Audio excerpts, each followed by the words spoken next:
good morning. Well, good late morning. This is going to be a video that we're going to touch on about how the Democratic agenda is to destroy the United States, and the issues that we're facing with the Supreme Court 2010 ruling of same-sex marriage and the effects that the transgender homosexuality is having here in America, and where it's going to lead to. But first, we're going to touch on base with something that I seen this morning, just recently came out. It's in relation to Pence pushes false election fraud claims and denouncing Democratic reform bill. This is just like, Mike Pence is really should go look in the mirror and check himself as a treasonous traitor to the country. You had the chance to prevent all the insanity we're seeing right now, but you chose to be a treasonous traitor to the country. On the note of this right here with Mike Pence, you're a disgrace to this nation, you treasonous scumbag. And that's what I got to say about that. This just recently came out about him now trying to take a political stand in opposition. All I got to say about this is to Mike Pence is you had the very chance, Mike Pence, to correct everything that is going wrong right now. What the state of this nation right now, and the state of our union right now is in, is your fault. You could have prevented this, but you chose to be a treasonous traitor, and you chose to do the wrong thing, and you chose to allow what we're going through right now. You got no say at all. You just might as well shut up, you treasonous scumbag, because hopefully when things do hit the fan and comes down to it, you are one of the people who will be held accountable for the treasonous acts that you did and the treason that you committed and the aiding and assisting of that of the enemies of this nation, because that's what you did. But on with that, now on to the things that we're looking at. We're going to look at the situation right now we know that's going on. We have, if all recall, gay marriage ruling was approved by Obama, and we're going to take a little bit of a listen to some people here. This is a guy who, during the time of when it happened, in 2010, when the Supreme Court had ruled the same-sex marriage, agreed, and then in 2015 they verified the same-sex marriage. There was things going on around the world that people weren't aware of. I made it very clear. I did a YouTube video. It was taken down. Disappeared. I don't know where it went. But I had a video up declaring that more than likely the world was going to attack America. And it was true. Not long after, matter of fact, the next day, the majority of all Islamic states had issued a decree of jihad against the United States in its Supreme Court for same-sex marriage, because the Supreme Court, in contempt of the Constitution and the laws of nature, attempted to play God and has placed our nation at great threat. And they were the cause, by their ruling, of the very jihad attacks that started to take place after the Supreme Court in 2010 ruled that same-sex marriage was legal. Okay? And most people aren't aware of this. This guy here speaks about... Someone told me, no, it has nothing to do with 4th of July. This is because today is a historic day in America. Those people are celebrating. At the same time, there were some civil, political, religious leaders who opposed to this, and they have very strong argument against it. What does we believe? We as Muslims, what does our book say? The Holy Quran. We are Muslims. We are concerned about our Islam. Now, I had a video I can't find on YouTube. It seems that the media, and it's becoming more and more aware to me as I look back on things in history. And I have links to many things that go back all the way back to like 2000, even the mid-1990s. And when I go back to find those things, it's pretty clear that YouTube and many other social medias and news articles and such like that are being cleared out to hide the facts of evidence that would prove many of the things that we're about to discuss. And it's disgraceful. But there's some things of which I have recordings of that can't be. I have the actual recordings as well. So if they delete these things, we still have them. But this is, if you want to know what the man was saying about what do Muslims think about the homosexuals, what does the ideology of Islam say? News, he couldn't believe what a simple Google search. This.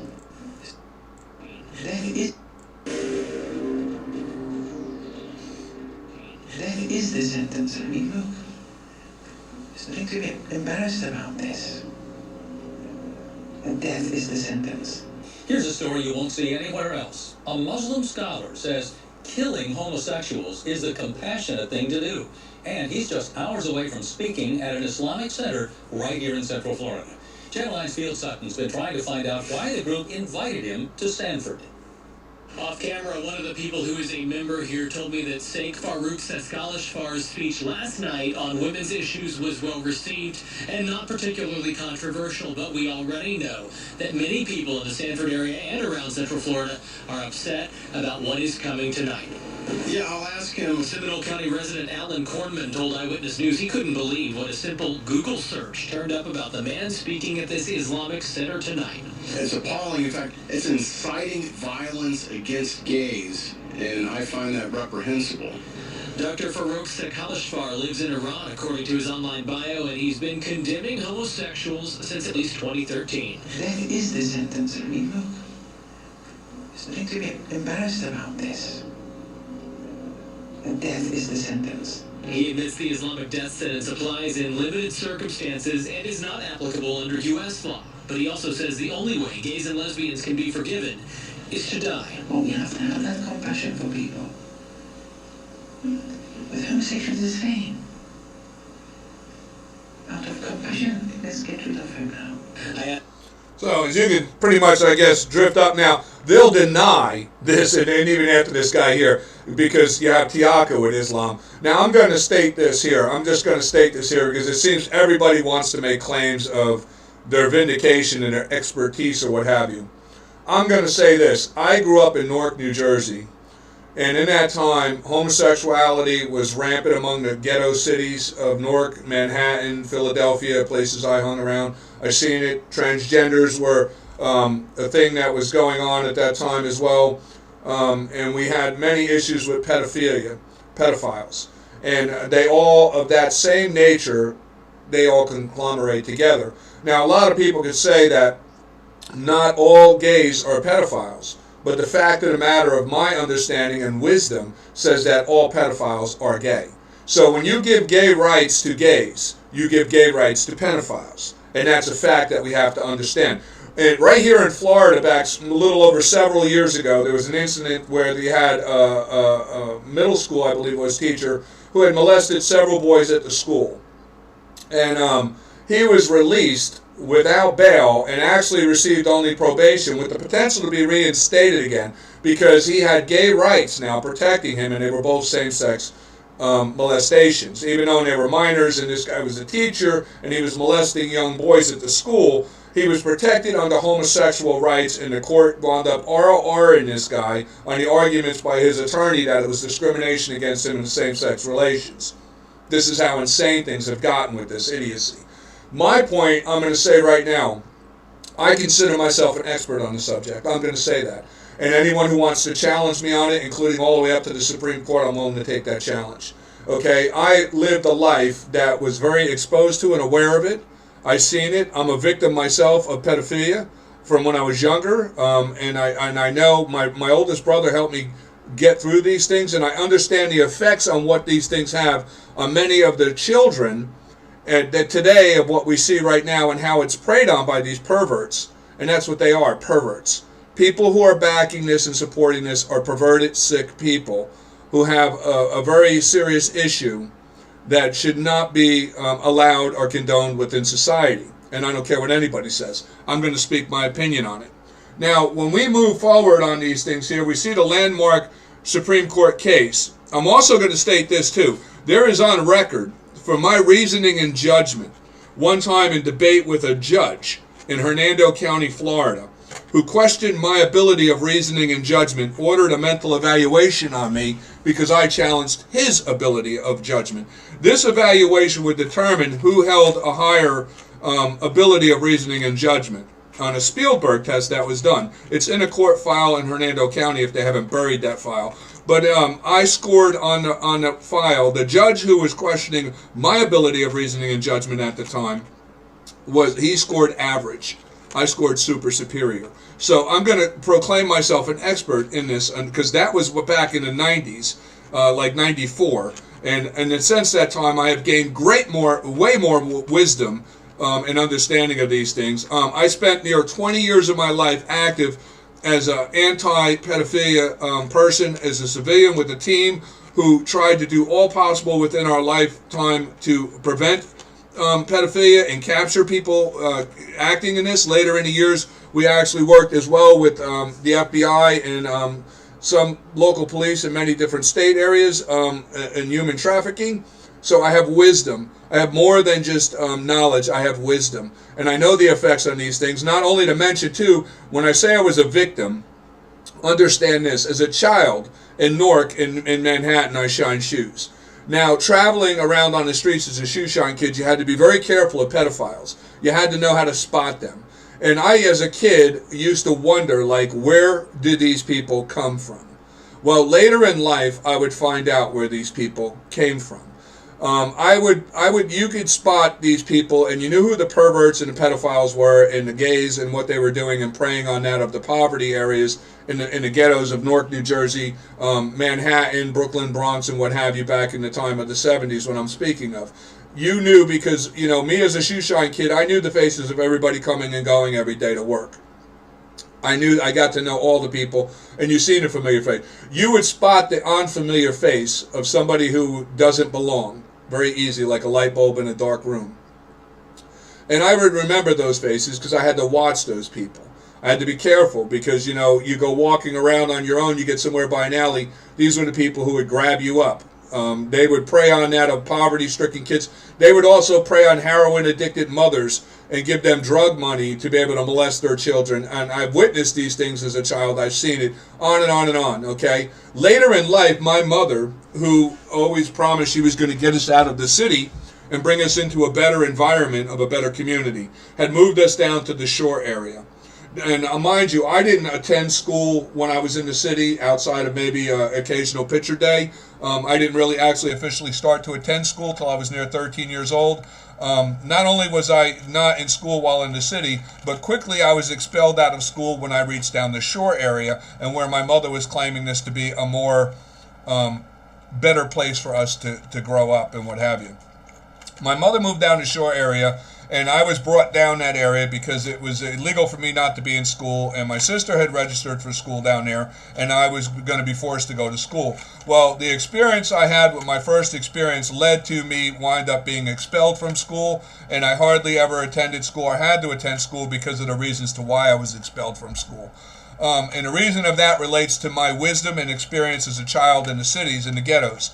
On my first day going to the elementary school, to the new area where my mom moved to down the shore, which would lead to me going back to my brothers in the city because I wasn't going to have it. I was going to be part of this. But I was a larger kid, of course. I was out, I didn't go to school. They put me in a first grade class. I was near 9 years old at the time, and I was a big kid for the class, what have you. But I had to use the bathroom, and I didn't understand how any of this worked in school. And on the way to the bathroom, I went in the bathroom. I came out of the bathroom, and I was in the hallway, and some guy asked me for the pass. When I turned around, I recognized this guy. I didn't recognize this guy as from like a family picnic or anything like that. I recognized this guy, and at first it was hard for me to remember, but then I remembered I recognized this guy. I'd seen this guy out hanging in front of the Port Authority in Manhattan, preying on young kids in the ghettos, trying to offer kids money to do sexual favors with him. He was a pedophile. And I started calling him out for being a pedophile. And this led to a bunch of teachers coming out into the hallways and a big upset in the school that wound up resulting in me standing in the principal's office. And then when the police arrived, me standing out front waiting for my mother to come get me handcuffed. Because I made the point. Following this, I would be expelled from school. This teacher claimed that he did not know me, never seen me before. They made me out to be a juvenile delinquent out of Newark, New Jersey. They had no idea of my education or my understanding. I had taught myself pictorially to read when I was 5. I was not an illiterate. I could read pictorially. I was very knowledgeable by this age of a lot of things, including math and whatever. Not unknown to me at the time. I was far beyond anything of what those kids were in school at that time, and that would come to light later in years. But the cover-up that took place, eventually I started to learn about the area where my mother had moved, and that this was kind of like a pedophile haven. There was a lot of pedophiles. The whole community was filled with a lot of, not everybody, but there was a lot of pedophiles.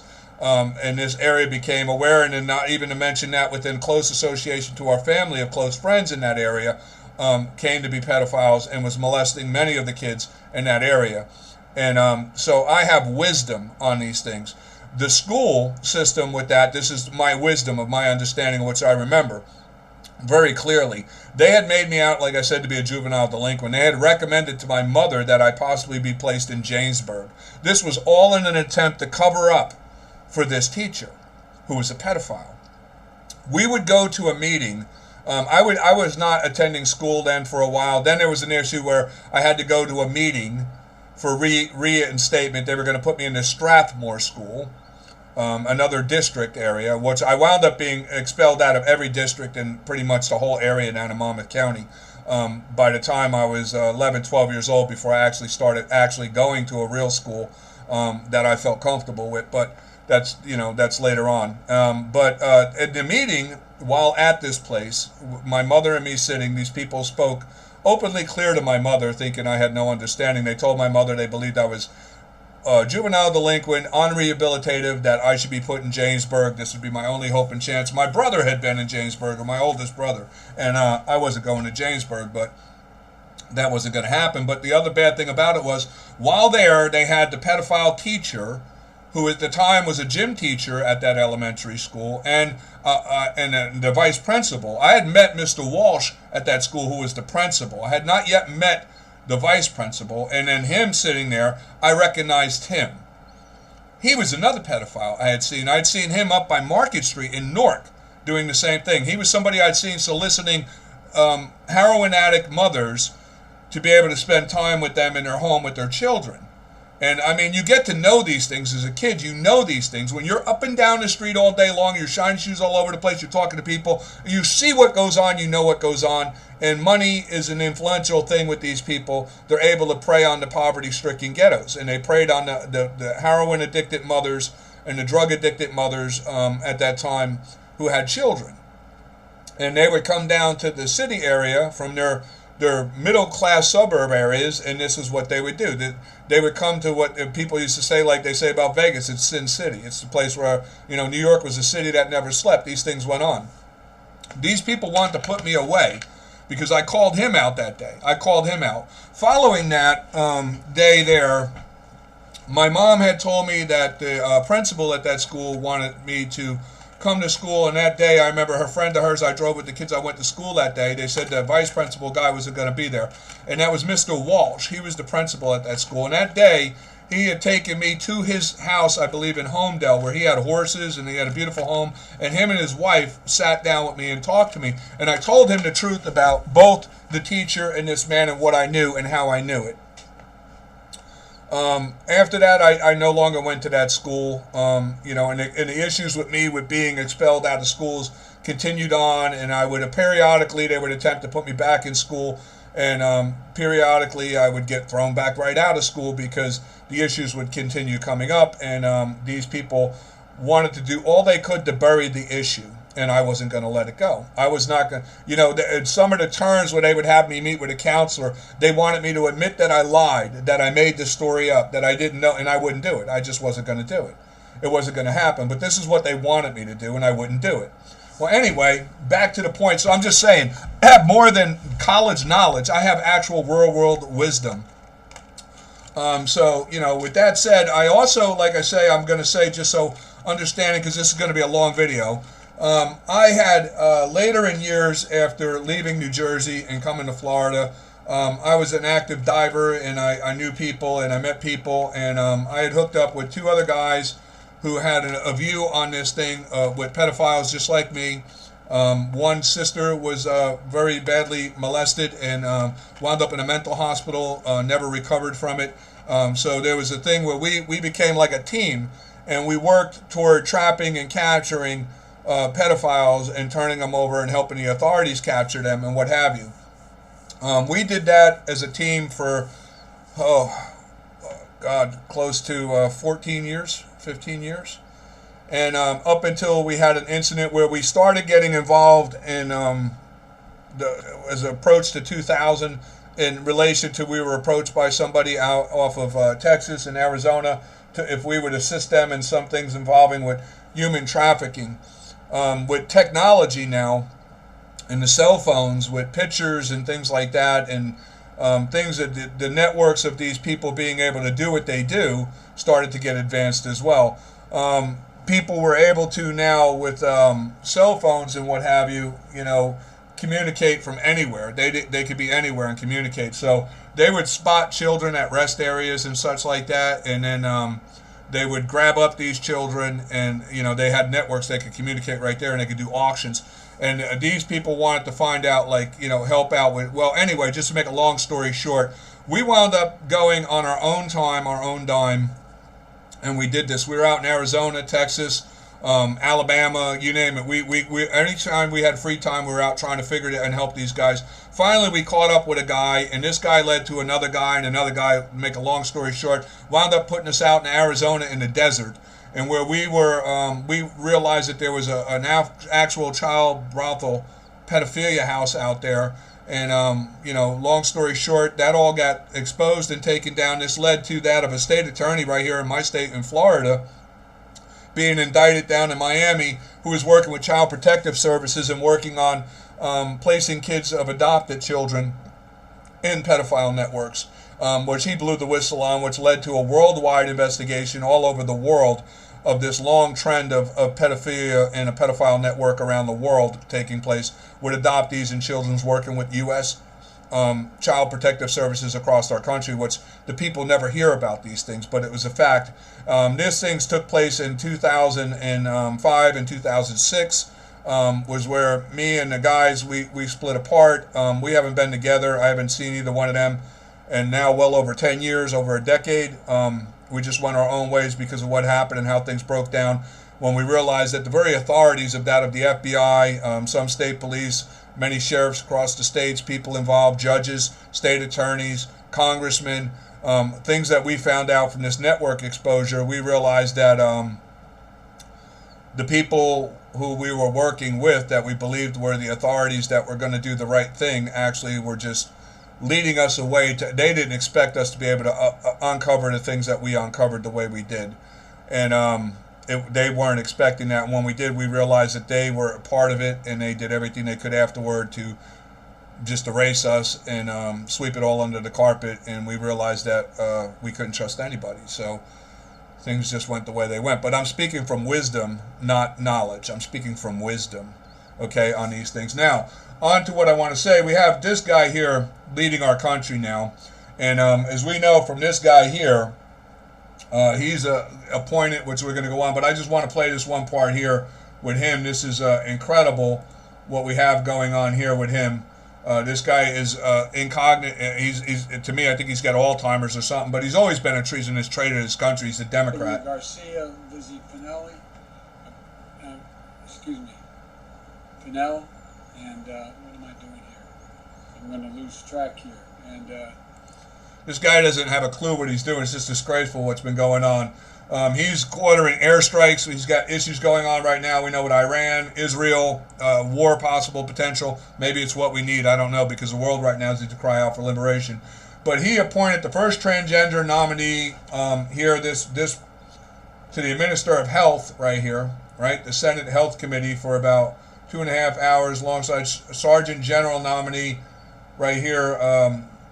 Rachel Levin is what he's calling himself, and this is a man who is thinks he's a woman. This is an issue over Rand Paul bringing up issues about male genital mutilation issues and what have you. But I want to just real quickly go on to the percentage of people in the world who have the issues with homosexuality and transgenderism. And real quick, I just want to say from wisdom and experience, I am not somebody who hates gays. This is a misconception if anybody's thinking that.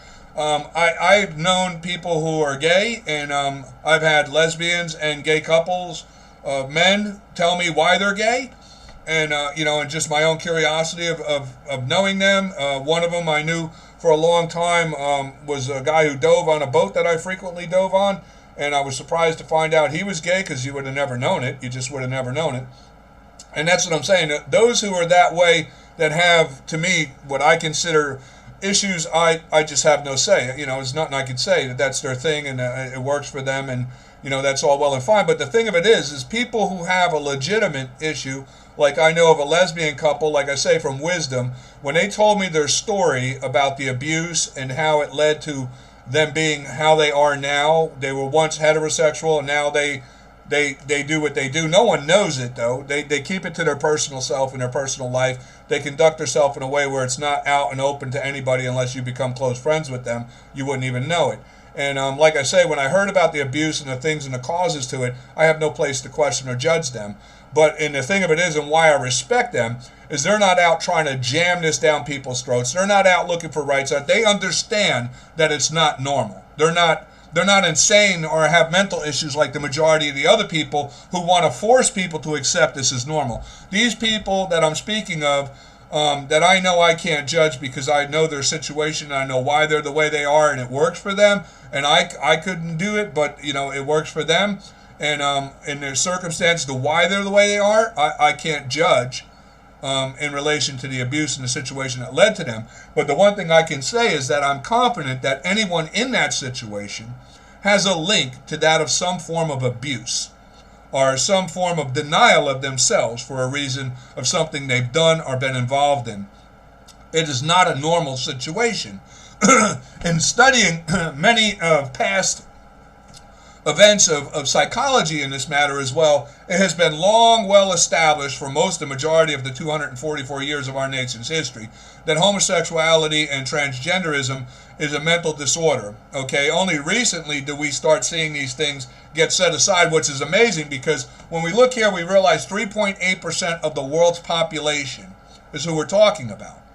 So that means like 96% of normal people are opposed to this, and because they have a right to be, it's inherently by nature, not the order as that should be by the laws of nature. And this is what I want to get and touch on here, is that, you know, I understand, and it used to be even when I was younger, people who were willingly wanting, you know, everybody has their right to pursuit of happiness.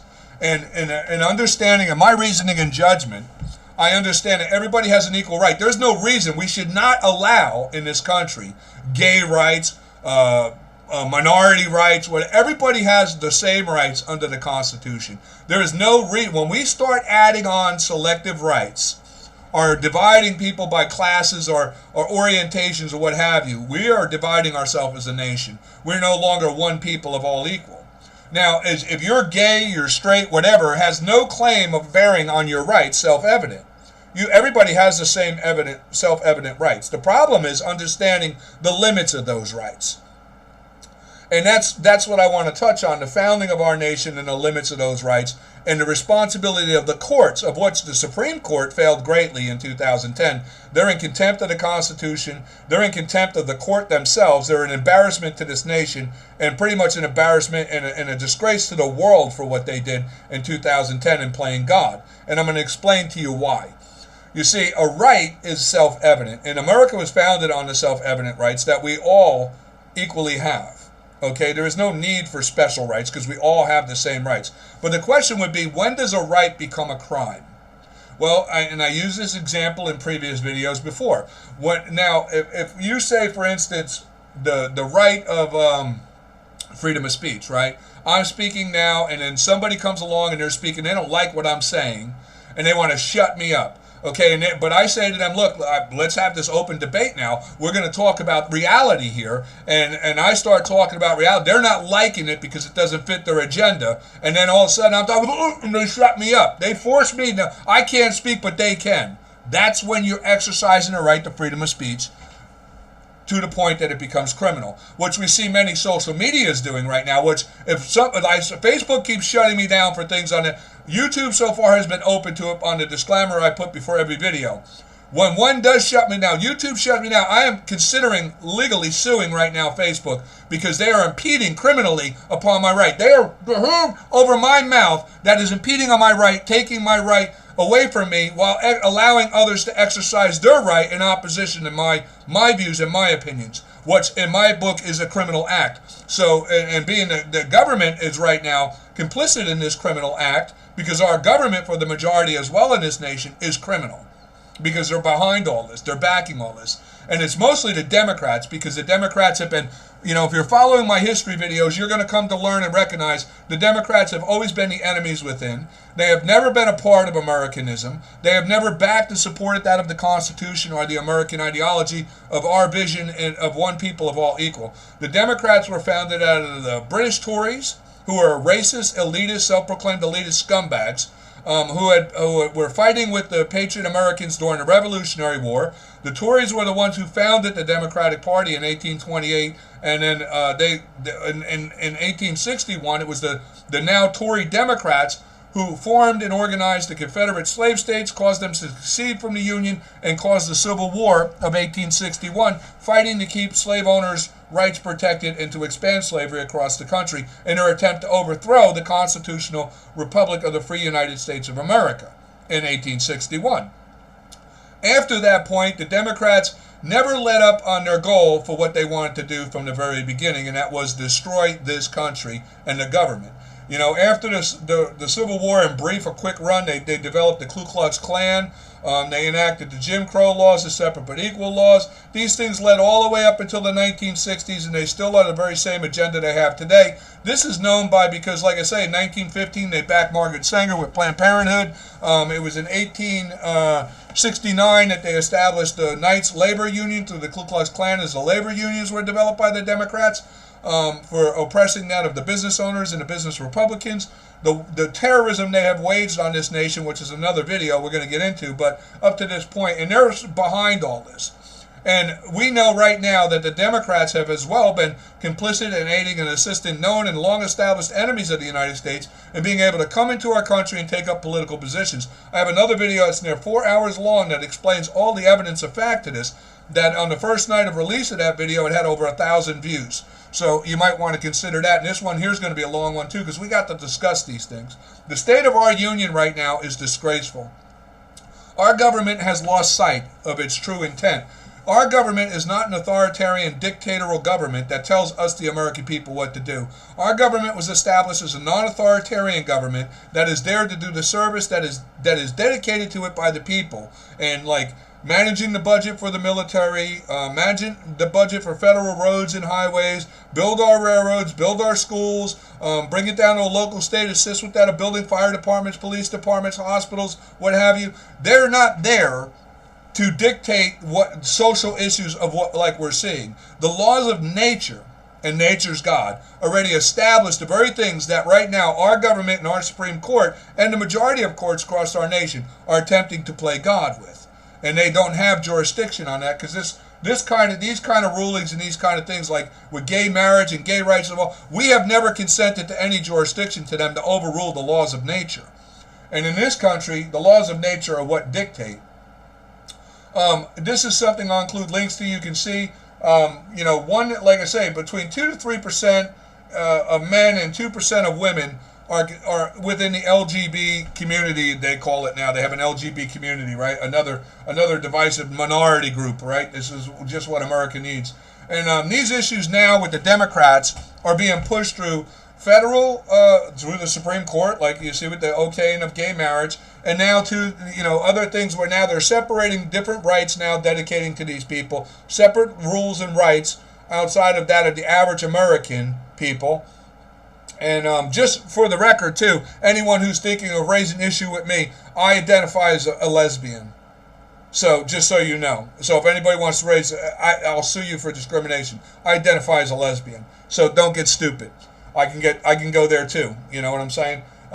So, here we have the issue going on with our public schools now. You have these people. Now, I'm going to say, from my wisdom and experience, my problem lies within this. My problem doesn't lie with the people who I spoke of earlier that I know and I have no right to judge. Those people don't impose their lifestyle on anyone. They understand, accept the reality of who they are. Matter of fact, if you met the lesbian couple, you would never know they were lesbian. They are not trying to be butch. They don't have any mental disorders or anything like that. The reasoning to it is something I can't judge. It's related to extreme abuse. And I have no right to judge, but they're not going around trying to act like men. They know they're women. They know the anatomy of themselves. They know who they are. They know their gender. They're not into all this insanity of mental disorder that we see going on right now, of which in truth is not a lot of mental illness. It's created, manufactured issues by that of the Democratic Party and this abusive government and its overreach, actually causing this for social upset, chaos, and anarchy in our country. This is what they're trying to do to Democrats, and what they've been trying to do for decades and decades now. Matter of fact, for 160 years since the end of the final resolve of the Civil War, where we beat them. The Republicans won the Civil War, but the Democrats never gave up on trying to destroy this country, and that's pretty self-evident today. We're seeing the reality of how far the extremes have come, and it's sad because the base of the Republican establishment, which is supposed to be the moral high ground of this nation, because it's the only form of government allowed in this nation, is a Republican form under Article 4, Section 4, that's consented to by the Constitution, when it seems most people forgot about this, but that's the facts of truth. Any true American who honors the Constitution honors Article 4, Section 4, and would be a Republican, because in Article 4, Section 4, it makes very clear that the only government consented to and allowed by the United States Constitution is that of a Republican form. That Republican form was established under the Constitution of the United States, okay, which was established by we the people. Now, here's what we want to see. What is the course, this first preamble lays out what our government's duty, responsibility is, of what we consent to as the people. We the people of the United States, in order to form a more perfect union, establish justice, ensure domestic tranquility, provide for the common defense, promote for the general welfare, and secure the blessings of liberty to ourselves and our posterity, do ordain and establish this Constitution for the United States of America. Now, we the people establish the Constitution, not the government. The government's subject to the Constitution. This is like the employee handbook for them. But within this, I'd like to just touch, because as much we can touch on to the issues we're facing, all within that preamble. When you understand the true framing of this by our founders, my God, these men were genius. But for this part here, ensure domestic tranquility. Now, we're going to have to take a quick look at the Declaration of Independence, because the Declaration of Independence is the document which establishes our country and lays out our consent for a government. Now, mind you, we took almost 10 years before we drafted the Constitution after the Declaration of Independence. But here's what we say. We hold these truths to be self-evident, that all men are created equal, that they are endowed by their Creator with certain inalienable rights, that among these are life, liberty, and a pursuit to happiness, that to secure these rights, governments are instituted among men, deriving their just powers from the consent of the governed. So, now, these things as well, like I say, is very important. So in the one we have here, we're considering here to ensure domestic tranquility, right here, is important, right? And when we go here, so if you didn't see it, we hold these truths to be self-evident, right here it goes to secure these rights, governments are instituted among men, deriving their just powers from the consent of the governed, right? Now, within these two things here, I want to say something. Creator, equal, that are endowed by their Creator with certain inalienable rights, that among these are life, liberty, and the pursuit of happiness, right? Now I want to just search here real quick for something.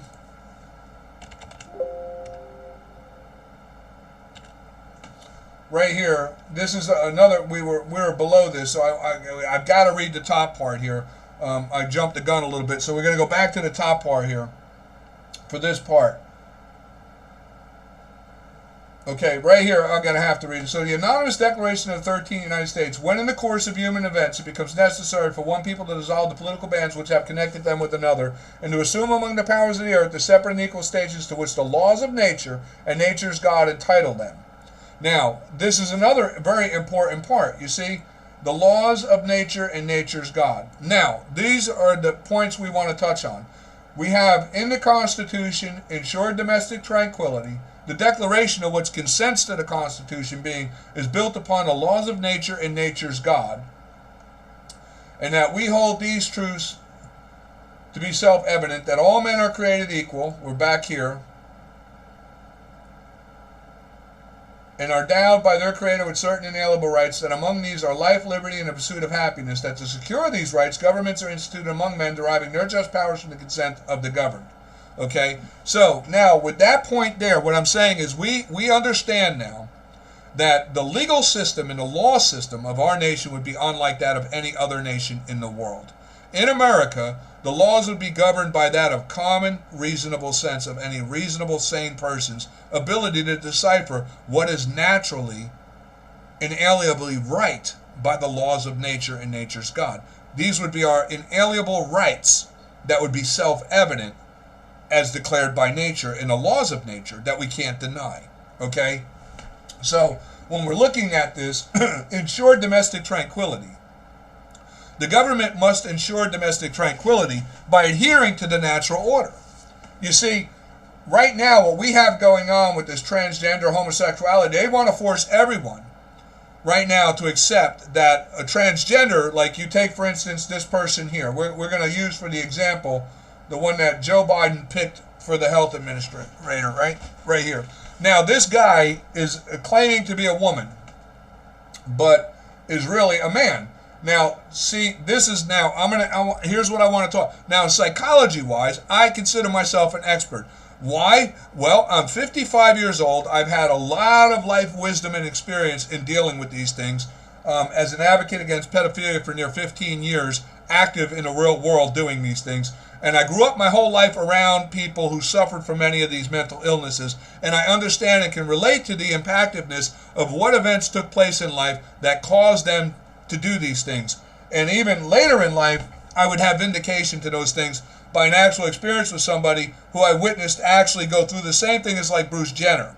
And we'll explain these things. But first off, in the natural order, homosexuality, I don't care who you are, I don't care what your opinion is, you can't argue the fact of this, that the laws of nature, as set by nature's God, make very clear that sexual relations and gender, there's only two, male and female.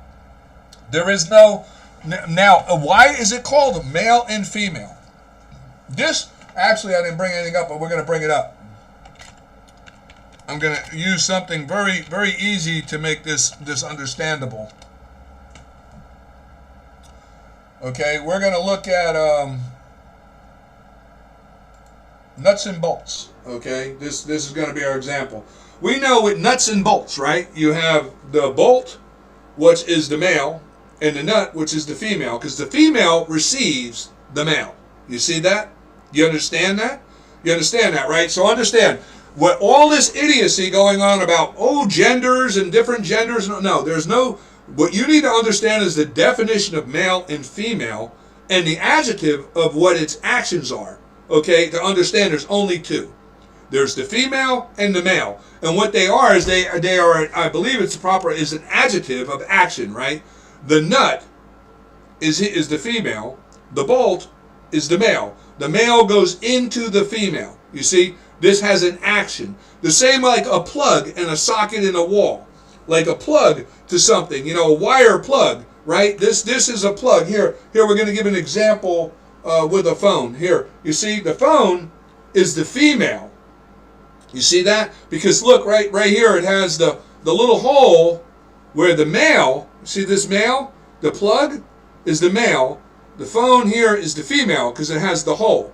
And the plug goes into the hole. See it? Goes into the hole. That's how we know it's a male. The male goes into the female. You see? You should understand this. And there's only one female. Female is the receiver. Male is the plug, the one that goes into gets received. You see, all this other stuff of this idiocy that we're having, I can't, like they say, the paper brain idiots who claim to be psychologists and teachers and all these people who are talking about this obviously missed the point of understanding this basic understanding of what a female and a male is. It involves that of an action, okay? And where also too, like for instance, if I take two bolts and try to they don't go together. That doesn't work. It doesn't work. If I take two nuts, I can't get them to hold on to each other. That doesn't work. You see, it just doesn't work. If a plug right here, I can't take two phones and that doesn't work. You see, you have to have the male. You have to have a receiving end and an end that's actually the transfer to be received. The male and the female. You see, you have to. Two females bump. They don't make a connection. It doesn't work. It just doesn't work, you see? And there's only two. There's male and female, because these two make a union, you see? And that's the union. And the union is the purpose of the union is when something happens and we know it's a right union. We know it's a right union. Like, for instance, again, with the phone and the plug, or the image you see here, the nuts and the bolt, when you put the proper thread of the proper nut onto the proper thread of a bolt, that nut will thread on, and the bolt will go into that nut and be able to go in and penetrate, and they'll have an interunion locking that is appropriate. Now, if you have the wrong threads, which would be representative to that of like species, like if you take now a wrong thread, to give you an example of a wrong threaded bolt and nut, would be like trying to mate a bird with a dog. You see, that nut's not going to fit that bolt. It's just not going to happen. It's just not going to work. You know, it would be kind of like trying to put a half-inch bolt through a quarter-inch nut. It's just not going to work. You see? And all the things that these transgenders and homosexuals are trying to do, they don't work. Because you can't accomplish the goal of which the self-evident laws of nature, as placed by nature's God, of which this nation and our Constitution is adherent to and must comply with, because that's the foundation of what consents to a government in this nation, is the laws of nature and nature's God. There's no doubt about this. This is the law. Okay? So, now understand, the objective of the laws of nature and nature's God in relation to sex and gender of male and female. How we know it's appropriate, the same way like here. Here I'm showing you a charging wire for a cell phone, and I'm showing you a cell phone. If I plug this wire in to the phone, right, it will charge. I have accomplished the goal to what the purpose of this male plug and this female outlet is. I have accomplished the goal. It charges. Something happens that it accomplishes the goal. You see, and the same thing happens now with a male and a female. You see, a female has a hole that receives the plug of a male. And when the male goes in, and then there's that act of sexual relations, and there's that release is determined of which the urges and all of the mechanics of everything involved in relation to it, the gender development of each party, okay, is made by the laws of nature and born by the laws of nature, predetermined by nature on what each and every person is. Then what happens is that woman conceives. Like when I plug this charging line into this phone, it receives the electrical charge that bursts the energy into the phone and charges it. And that's what happens with sexual relations between a man and a woman. And that a man and a woman only are reflective of that, of naming out, like, you say, like, we're rabbits, they're called hares, okay? Man and woman is an alternative to that of what male and female is. A woman represents that of the female, the receiver. The male represents that of the plug that goes into the female. Okay? So it's male, female, man, woman. They represent the same thing. They're just different reflectiveness by species. You see, a man and a woman reflects that of the species of humans. Okay? Understand, that's what it means. It's the same thing as you see, when you're talking about, when you're talking about male, female, you're talking about the actual tangibles of what make up them to be male, female. The male is the plug, the female, and the female is the socket. You see, the plug and the socket. The male is the plug, the female is the socket. Now, when you relate the actions of female and male to species, you're going to relate them to like horses. You have the mare and the steer, right? You know, like cows are actually bulls. Okay, you got the steer and the cow, right? You see that when you call that like what you would call a female woman is a woman because she's a female, she's the receiver. That would be a cow, you see, but they would still be male, female. Now the bull would be the male, the cow would be the female. In humans, the woman would be the female and the male would be the man. You see, that's just an alternative name that defines by species. That's all it is. You see, like I was saying, you have another example would be a doe and a buck with a deer. You see, doe and buck would be the same as calling, that's that species. You call the female a doe, you call the male a buck. You see, with a human, you call the male a man, and you call the female a woman. You see, and with a deer, you call the doe the female a doe and you call the male a buck. You understand? I mean, and this is like, I know I sound like to people who are of common, reasonable, sane minds and sense, they're like, dude, this is ridiculous. Anybody understands? Now, obviously some people don't. And obviously the people running our country don't. And these people are paper brain idiots with psychology degrees that really don't get it. There's mental issues here beyond reason with these people because they don't get the simplicity of what I'm saying. Obviously, they're making laws trying to force people to accept the unnatural. So understand that this is the facts we have to face. Now, when we move on to realize, like here we got the nuts and the bolts. I'm pretty sure, I think I made the point now. Now we're going to go back to and look at Joe's pick here for the woman, the man right here that thinks he's a woman. Now, here's the problem where we relate to this. And now, this is in my expertise of wisdom I'm going to share with you, and I would like for the experts of the psychologists in the government to debate this with me if you can, and explain to me your reasoning outside or where I'm wrong. Explain to me where I'm wrong. Let's have this open, free right of speech, First Amendment, open debate. Let's have this open debate because, you know what, I'm concerned for my grandchildren and the posterity of my family in the future with your mental inability to understand reality. Okay? Now, this person here is a man who claims wants to be, was born a woman. Now, understand, what you were born is not determined by us. Okay? What we are is what we are. Okay? And a person who is born a man and denies being a man has an identity issue. This is clear. This has been long established throughout over 13,000 years of history. This is not something new. We have seen, but it sets a small percentage of humanity, like we've seen before, the records show, between 3 to 4% of the whole world population has this mental inability, and there's usually something of a trauma, something that causes it, like being molested as a child, being raped as a child, being abused severely as a child, or yourself doing something that you can't believe yourself that you did it, and you have such resentment against yourself that you want to kill yourself, but you can't. You don't really want to commit suicide, so you kill yourself by sex change. And that's what this is going on here. This is what we got going on here. Some of these issues that happen, like with this here, and the reason why we know this is a mental disorder, because like this person are homosexuals who, they act all femmy and whatever, and they try to say they were born this way. Well, let me tell you something. If you're a man and you're growing your, like this person here, this man's doing here, he's grown his hair long, he puts on makeup, he paints his nails, he wears a dress, he wears women's shoes, he puts on women's jewelry, and he tries to speak like a woman, and it's all acting. It's all an act. It's all insanity. It's a state of a mind of insanity, of denial of who he really is. And this has nothing to do with how he was born, because long hair, women don't wear long hair because they were born because they're a woman. And they're like, oh, I'm a woman, I have to have. No, this is cultural. Wearing makeup as well. Women weren't born wearing makeup. They weren't born wanting, that's cultural trend.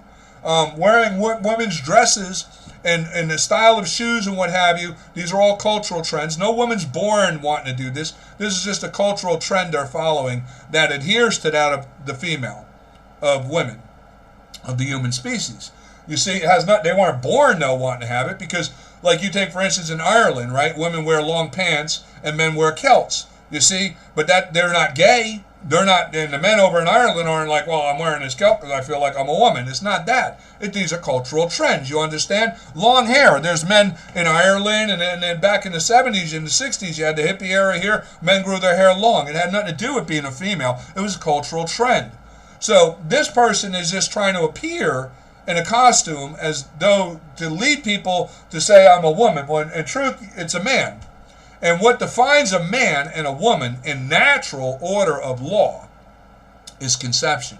Because the purpose self-evident by the laws of nature and nature's God is placed in this country, of which this nation of America has to adhere to, of which our courts have to adhere to, and that is the jurisdiction of which limits the bounds of that of which our courts and our so-called judges can rule by, is the law self-evident in nature, of which the Supreme Court clearly thinks they have the ability to defy the laws of nature and act as God themselves by overruling the self-evident laws. Now understand, when we just compared now with the nuts and the bolts and the plug with my cell phone, understand like the goal that gets accomplished and what have you, okay?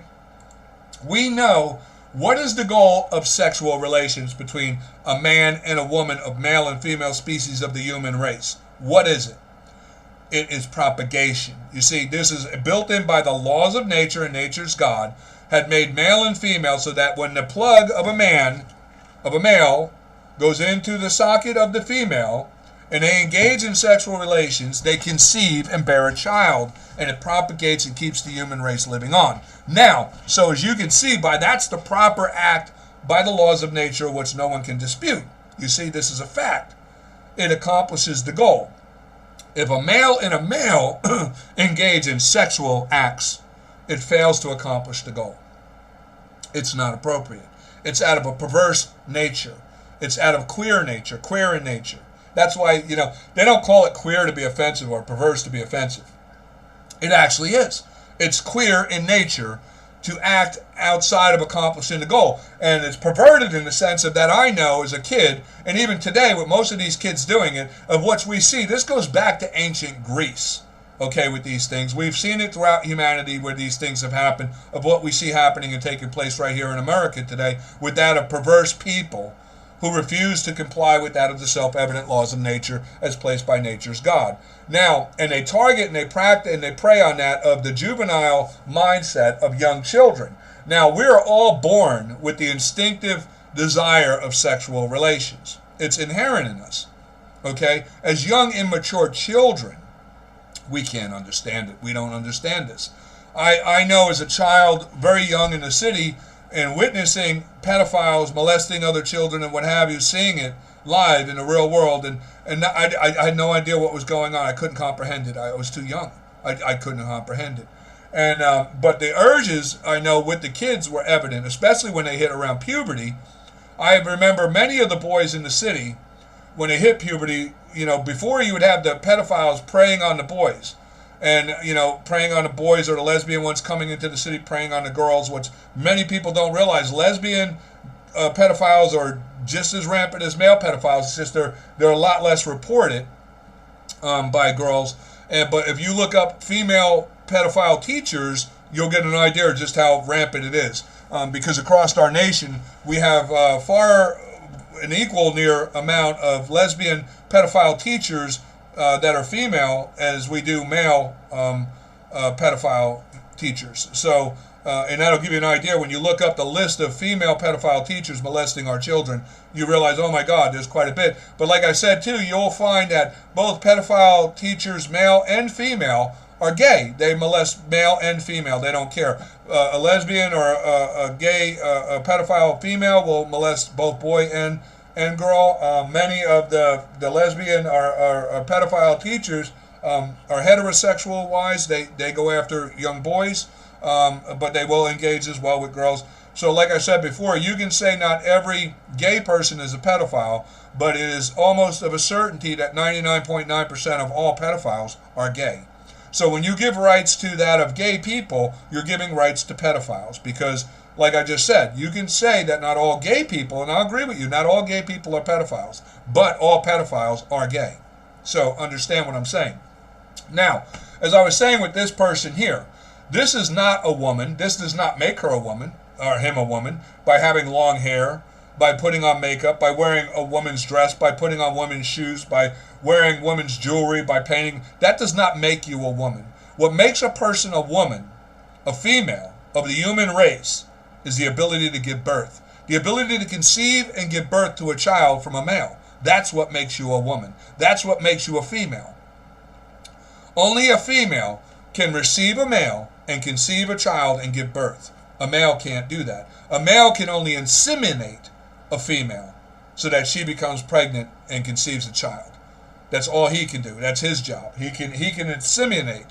He can fertilize. That's it. He can't give birth. And this is a man because this man can't give birth. This man can't get pregnant. This man can't conceive, carry, and bear a child. It's a male. He can impregnate a female, but he can't become pregnant. You see, and that's what's separating. These people have a mental disorder where they can't accept the reality of their own self-evident natural state of being a male. And what causes this? Well, from wisdom and experience in my own life, it's usually related to abuse with homosexuals. Not always, though, with abuse. It is, though, in a sense. I'll tell you what, I'm going to just tell you from wisdom and experience of life when I was younger, and I witnessed many of the kids in the city, like I said, they were being molested as children. As young children, most of them had no idea what was going on. I had no idea what it, you just don't. You have sexual urges from even a young child. A young child, even 4 or 5 years old, can be aroused to an erection. There can be stimuli in a young girl at that age. I remember, being very, very young, playing doctor even with girls. The curiosity and the drive is inherent in us for the sexual nature. It's driven. It's one of the most strongest human forces of natural occurrence within humanity itself. Men, as we know, will do anything. We see a lot of, like they call men, they thrive for great success and wealth and power so that they can have access to women for sexual relations. It's amazing what men will do. And then also, too, on a positive note of success and thriving to have great success to attain that of sexual relations with a woman, men will also become very criminal, and they'll rape and they'll murder, they'll kill in the name of sexual relations. I mean, it's that strong of an animalistic urge. So we understand that everyone is born with it, but there's a natural order for it to occur in. And having it unnatural doesn't work, and it's not right, and it's inappropriate, it's perverse, and it's queer in nature. And that's just reality. Now, I can remember the young kids, like I say, when you reach a certain age where you understand, and I know in life, I grew up in the city, I had an older brother who was very wise to these things, and later, and like I say, in life, with the experience I had with dealing with that of the teacher encounter down the shore area where my mother thought was a better community to move us to, and then finding out even close associates of family were involved in these things. Oh my God, it was such a hard state because I had my middle brother who I was trying so hard to get along with and make my mother happy and my sister happy that we could get along with, but yet I could never tell him what was going on because, and he just hated me. He just hated me because nobody believed me. Nobody believed me about what I was saying about these teachers. Nobody believed me. And then too, even with the family, like I say, my one brother, he never looked at what was the issue. He just blamed me for being a bad kid and, just tried to say it was because I didn't want to be down the shore. That nobody understood what I was going through. And the only ones who my mom even questioned about, how did I know this guy and whatever. And I know later I told her, my brother believed me. My brother believed me. He knew I wasn't lying. But the school was accusing me of lying. And, they just denied this. And they actually did a lot to cover things up. But like I'm going back to now, when you had kids hit puberty, this is where you would see a lot of the boys in the city would literally go down to Market Street or jump the subway and head over to Manhattan by Penn Station or take the bus over to Penn Station and look for the queers and the perverts because just for the gratification, they would let the perverts do, oral on them or whatever, and the perverts would pay them money. So they were prostituting themselves as young kids just to get their rocks off. And that's what it was. It was just to get their rocks off. They couldn't get with a girl yet because back then, you had what was known as trashy girls, but you had, for the majority, most girls had a reputation to sustain. There was a reserve where they were preserving themselves for the right man and what have you. So it wasn't like when you hit puberty, you could expect girls to be, even though they had the same urges and drives and desires of what's, even with them, like I say, these drives and desires are what leads to that of young girls even to engage in like lesbian acts when they're in their young teens. It's not because they're born where they are lesbian or it's just because they fear getting pregnant or they fear having their reputation tarnished by being with boys and getting a bad reputation as being a slutty girl or a tramp or what have you. And they take in gratification with each other as young girls to, just get their rocks off. Until they reach a maturity age and where they understand, oh God, this is not right, this is not how it's supposed to be, society doesn't accept this, and then they start to engage in proper relations where the girls will start dating boys and the boys will start dating girls, and that fad of just getting your rocks off kind of things. Because I've seen a lot of boys in the city I know would go to the queers and the homosexual guys and the pedophiles and let them do oral on them or what have you, and whatever they were doing, and they would even get paid for it by the guys.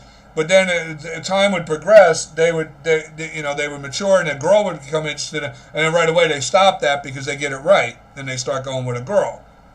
And, it takes its normal, right, proper course. So the actions of these things are mostly, with the young adolescents, is the driving urge of puberty that confounds them to a point in where it's just, sex feels good. No one's going to deny that. It feels good. And like I say, being a person who's worked a lot in my life as an advocate against pedophilia, I've also worked a large part with kids who were victims of it. And it's a very hard situation in society and working with the authorities and what have you, because I know, like, when we would do things where we would get somebody and it would be a thing, and you would think like everybody would get to know, but no, it's a very secretive thing when you have a pedophile working a community and a lot of kids are being molested. It's a very hard situation because the law has to protect the victim. And you have to think of the circumstances that family's going through and what the kid can go through. As humans, we are evil in nature. And if it was to get out to the neighborhood kids about one of the boys being molested by a teacher or a friend of the family or what have you, those kids would make fun of him, and it could lead to very irreputable damage to him mentally. Some cases where they'll take their own lives. The abuse is so bad. So, you can't out the person publicly, of the victim or the actual perpetrator of the crime.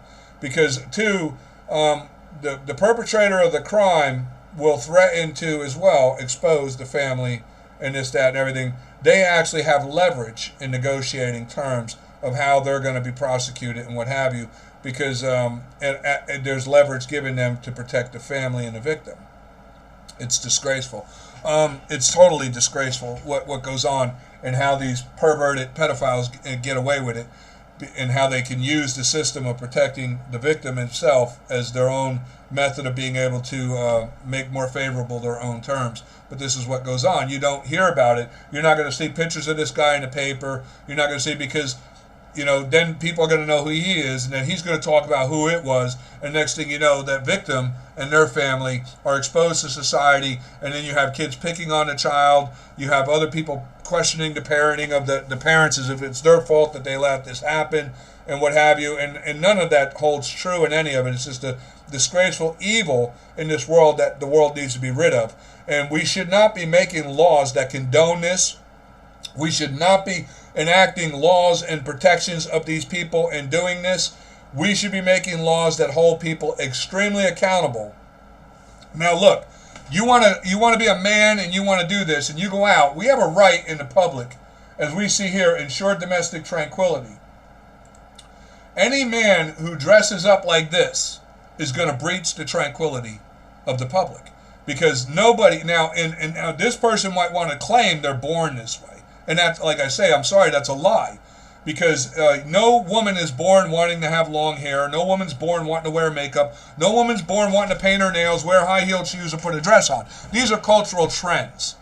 A woman is born a woman, and she is able to conceive and bear a child. That's what makes her a woman. And most women, they have that craving for that. They want a man. They want to have a children. They have that mother.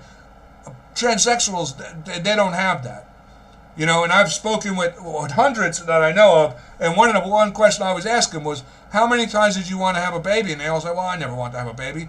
And there you go, you're not a woman. You see, women have a natural urge that's born in them. They want to give birth. They want to conceive a child. They want to be with a man. They want to have a family. Most homosexuals and transgenders don't have families because, one, like I said, they fail at accomplishing the goal. And the ones who don't, and they do have families, they wind up with very messed up children, which we see. They bring them into the lifestyle of whatever the abuse that they suffered and the vengeance of that abuse, and they take it out on their own children. And this we have witnessed many times with that of homosexuals adopting children. There was a case where it was amazing, that was on YouTube, and that was part of one of the cases that took place with this couple who was gay, adopted a child, and they were using the child in a pedophile ring around the world, literally pimping the child off to pedophiles for thousands of dollars and making a hell of a lucrative living off it, traveling the world doing this in pedophile networks with the child.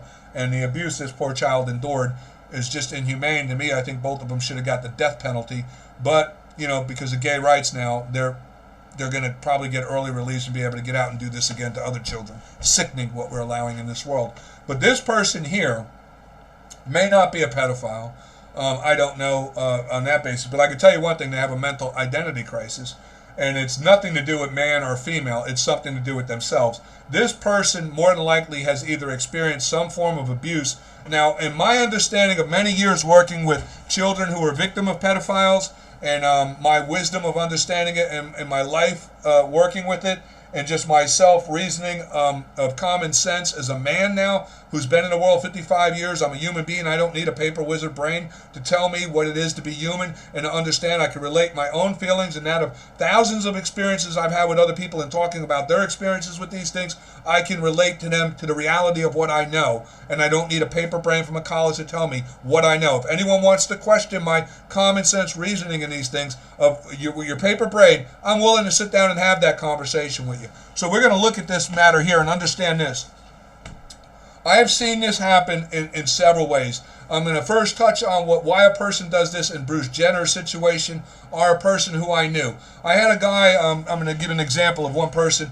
He was a single dad and went through a really hard divorce, and he was struggling, and I had a home with an extra room, and he had no place to see his kid. I rented him a room there. My home was a nice home. He could have visits with his kid there. He could live there. I rented him a room. He was struggling. This guy was a normal guy for all intents of what I knew of him, and he was, all the way up until one day he had an accident. He had got up early in the morning, and he was driving, and it was foggy morning, and he hit this guy that was standing behind his truck, and he cut both guys' legs off. Well, he ran, he fled the scene. I don't know why people do that. I don't want to ever know why. I guess in that experience of trauma, you go into shock. You could do this. He fled and he hid in the house in the closet. Someone had seen his car and got his plate and what have you. The police were able to track him down to the house, and he had eventually they didn't find him there. They found the car, but he was hiding up, from my understanding, in the closet. Eventually, he disclosed what happened, and he turned himself in, and he was he was arrested, but then he was released right away because it wasn't like an intentional crime, and he had feared being prosecuted for what he did, and that he was going to go to jail and whatever. The stress was unbearable to him. But the one thing I recall that was most unbearable to him was finding out the guy lost his legs. And he kept blaming himself for what he did to that man, and he just couldn't live with it. And I remember him becoming suicidal. He was to the point he was. And I tried to, I told him, I said, dude, you gotta just realize this was an accident, and I tried to work with him. Well, one day I came in home and there was a note from him, said, look, you would never understand. I have to leave. I had to go, and I was in fear. I even told his ex-wife. He was kind of suicidal. His sister. He had a sister. I contacted her. I said, look, you got to find him. Try to work with him. I think he may be, trying to maybe go and kill himself because he has so much remorse and guilt over what happened with him taking that guy's legs. And the sister had got in touch with me several weeks later. Said she knew where he was. Everything was fine. Seemed okay. He was just going through a major crisis. And I knew that already. He was having a hard time with that. I hadn't seen him then for months. And then all of a sudden he shows up like this freak. He's a woman. He changed his name to a woman's name, and he's wearing a dress and everything. And I called him by name, and he freaked out. He freaked, no, he's dead. You see, and I realized what it is. He committed suicide by sex change. You see, he couldn't actually physically kill himself for what he did. He couldn't live with what he did. And he blamed that person who he was in the time when it happened.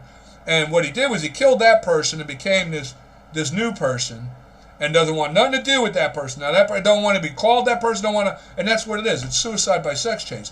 Bruce Jenner had the same scenario when Bruce Jenner killed that woman in the car accident. You notice before Bruce Jenner did that, he was fine. After he had the car accident, he killed that woman in a car accident, and he was in fear the same way as what the guy I'm talking about. He was in fear he's going to get charged with vehicular manslaughter, this, that, and everything else, and charged with murder, and he might be facing years in jail, what have you.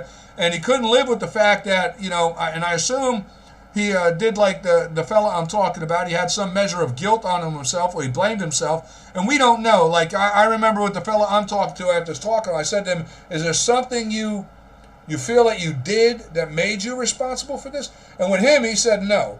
Because it was a foggy morning. It just came out of nowhere. It was like the fog was there. There was the truck. And he just, he said it was an unbelievable moment. And of course there was no intent. There was no pre-planning to it. It was not premeditated. Nobody goes out and wants to do these things. And the same with Bruce Jenner and the fellow I'm talking about. This was not something pre-planned or premeditated where they should be anywhere feeling guilty for as they killed somebody. Now, with Bruce Jenner, I understood from actually people who actually knew. I know people in Florida that were, kind of famous people, and they knew of him. And they said that, in speaking with him from what they heard, he admitted that he was drinking, and he blamed himself because he, they told him if you were a certain level, but he didn't have enough blood alcohol to where he was considered to be drunk. But he blamed himself for killing that woman. He blamed himself. And then two, with him, he had the psychological of that of 2 divorces now. The Jenner woman left him after she suckered and used him for all the fame and recognition to get her and her daughters all recognized as who they were. And now that they were making muco bucks and money, and she wasn't too happy with Bruce, and she done moved on to younger men and what have you. From what I'm understanding, I don't know. I didn't really follow the Kardashians, but they had a movie or show or whatever with their life. That's what people were saying was happening. And then so now this is his second failed marriage. He's supposed to be Bruce Jenner, gold medalist, this, that, and everything. The guy was an egotistical idiot from what I understood his whole life, but that's what people said. But in truth, I knew of him as being a motivational speaker, and he was supposedly a good guy and all, and he was normal up until this point of killing this woman in a car accident, and then all of a sudden he's a transgender. And like I say, it was suicide by sex change. Now, you have that kind of drama, which leads to this kind of state of mind, and where they kill themselves off as the man, or even with women. Women will do the same thing. You'll have the opposite effect, like you have with the talk show host Ellen, right? She's that way. She had the father she thought was molesting her, playing with her breasts when she was younger, this, that, and everything. And she became resentful from being a woman because of the abuse from her father.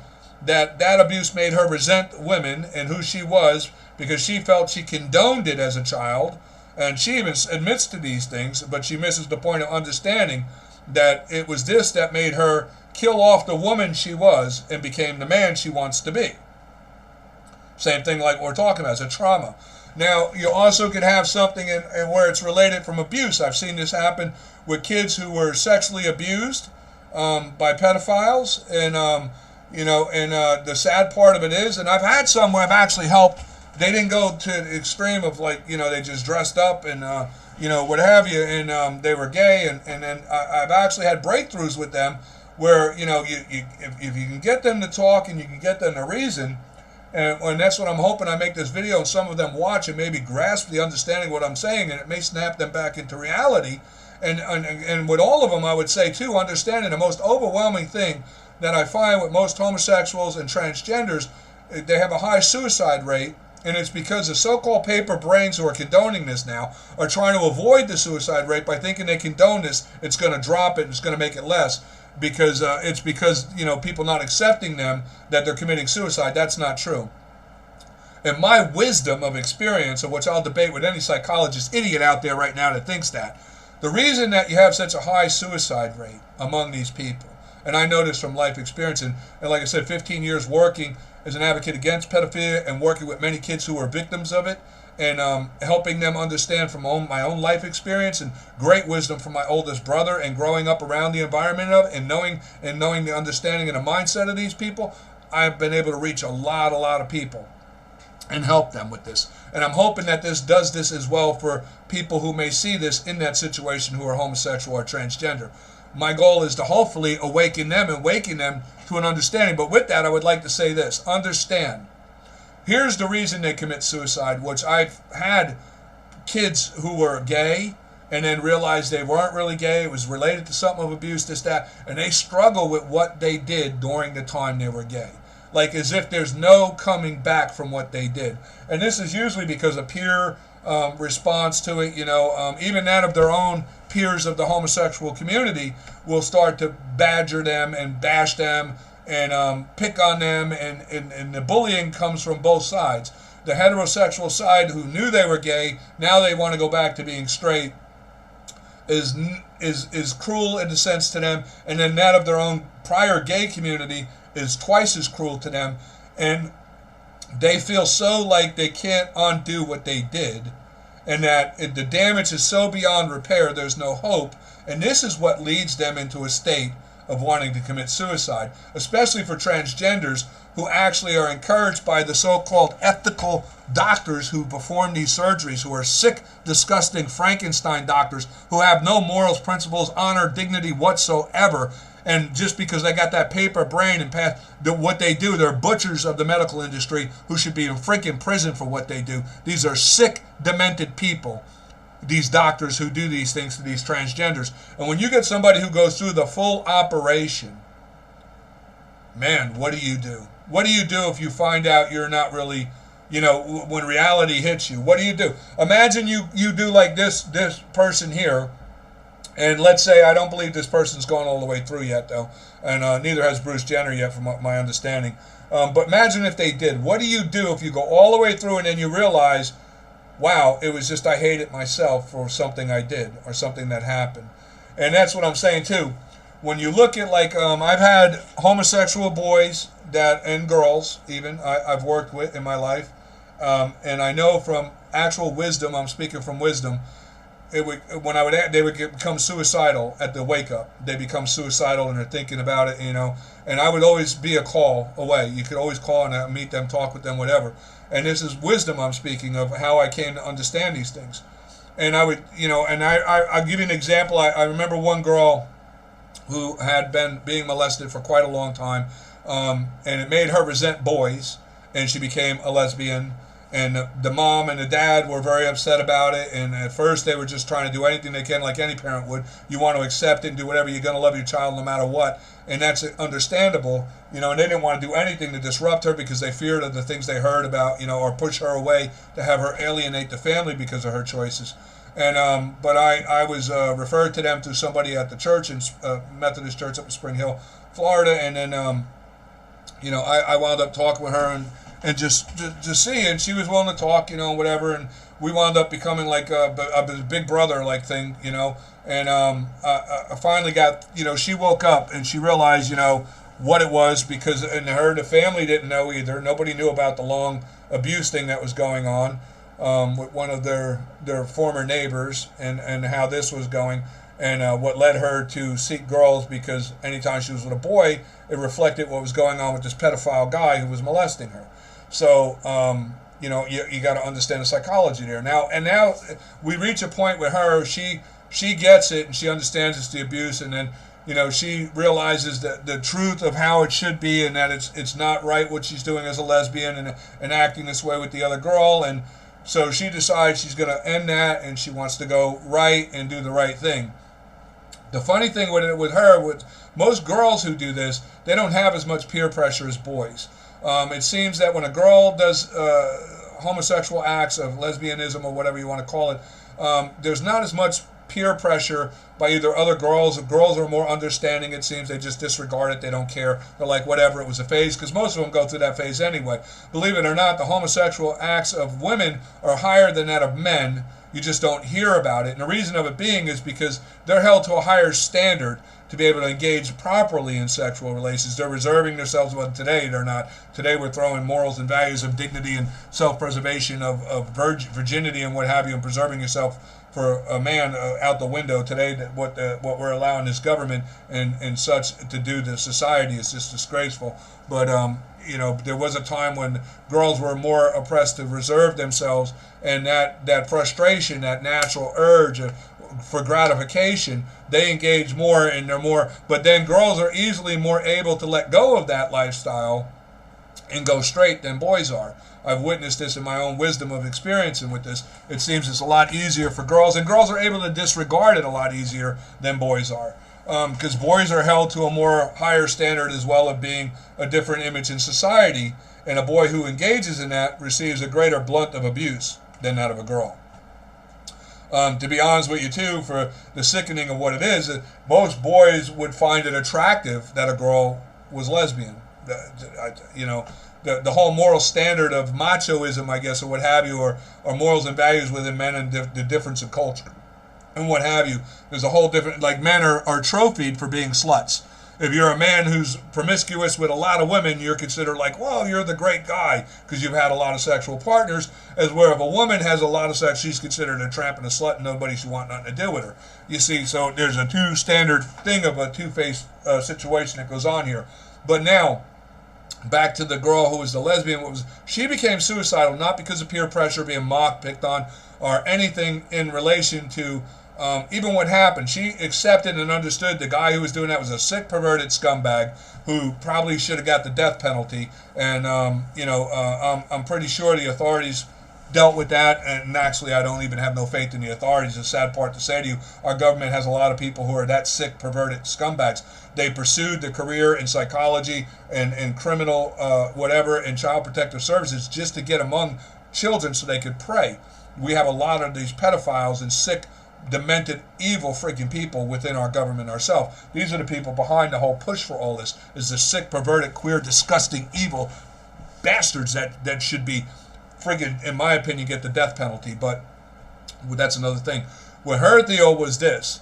She was doing so fine, we'll just say. She even had a boyfriend now, and it was going on for, she was dating a boy. And mind you, too, she's up now in the age bracket, 16, going on 17 years old. And her parents didn't know, but I knew that she had become active with that boy sexually.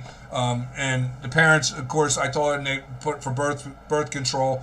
She had started to focus at college, and the boy she was with had a focus for college and a career in the future, and God forbid they should get pregnant. That would be a big hindrance to their future plans, so it would be best to do all possible to protect that from happening, right? And I actually got to speak with him and got to know him and what have you, as being like a big brother thing with this girl. And so it was all good, everything was good, and then all of a sudden, though, she had gone into a spell of depression. And it was her boyfriend who acknowledged it to her mom. And then her mom had contacted me, and I hadn't spoken to her in a bit. She was off on her own. I don't try to become, like, if separate, let them go live their own life and do whatever. And, I don't always remain a part in their life. So, and that's, you let it break away as it break away. But I had got in touch with her and asked her what was going on, and we wound up talking. And she was really struggling with an issue of that. She was remembering now that she was with the boy.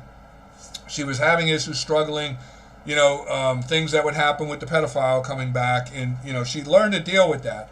But now the problem of what was, and I remember saying, wow, you were doing so good. What do you think, And it took both of us a little while to get to actually what it was. But what it came down to was the psychology in her own mind of that she was remembering and reminiscing about enjoying it, and that's what was the problem. She was reminiscing, enjoying when the guy was molesting her. And she even reflected a few times where she knew if she put herself in a certain situation, it was going to happen. So she actually caused the encounter. And today, you got these sicko psychologists would say, oh, well, that's normal. Oh, no. It's normal, yes, a sexual desire. All children have this. But what was going on with this man, this full-grown man taking advantage of a young child, is not normal. This is not normal. This does not condone pedophilia or homosexuality. And you people who are saying this are that pedophile. You're that sick, perverted, disgusting, evil scumbag who should be getting the death penalty for what you're doing and destroying that of the posterity, the youth of this nation, or that of even the youth of any nation in this world. Any of you people who do such things as this. You're evil, disgusting, no good people. But anyway, the problem that you have with these kids is that, and there's a lot of things I've come to wisdom with this stuff, and we're going to go over this, and it's going to be a long video, so we can try to break ground on this. And I'm hoping some psychologist, maybe somebody with the paper brain, thinks about this and relates it to some kind of wisdom to say, hey, we're doing the wrong thing and wake up to reality here. Okay, this little girl, when she was younger, of course she enjoyed it. Sex is a great thing. Nature evolves us to have great pleasure in it, right? It's the most sought after desired thing of humanity, and with all species, it's to keep us propagating. It has incredibly strong urges and incredible pleasure. So with her, it had to take through to the workings with her to understand it was okay. It's okay. It's supposed to feel good. Even when it's wrong, it's going to feel good. It's just the way we're designed. It's going to feel good, and there's nothing wrong. And we had to work through her understanding that it was okay to feel good. It was okay to want that because it's a natural desire. It's a natural urge. It feels good. There's nothing wrong with that. But it's how what was wrong was what he was doing and taking it. And she understood. She could understand it. She was naive. She was young. She was falling into that of the temptation of the gratification of it, and the curiosity of it, and the natural urges of what's are natural within all of us to take part in it. And and when she could accept the reality of that, with her there was nothing wrong. She did nothing wrong. She was too innocent to do anything wrong. She didn't understand even actually really in truth what was going on. She hadn't reached puberty yet.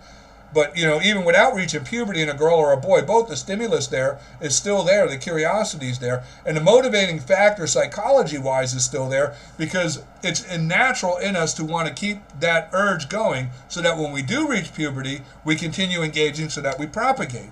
This is all set by nature. That part is all natural. The unnatural part is same sex. That's not natural. And what's perverse is the part of where you have an adult who has reached puberty and is mature enough to understand the naiveness of a child and that state of mind and that vulnerability, and you take advantage of that and you abuse that child for your own gratification, knowing fair well that that child has no understanding of any reality to what's going on.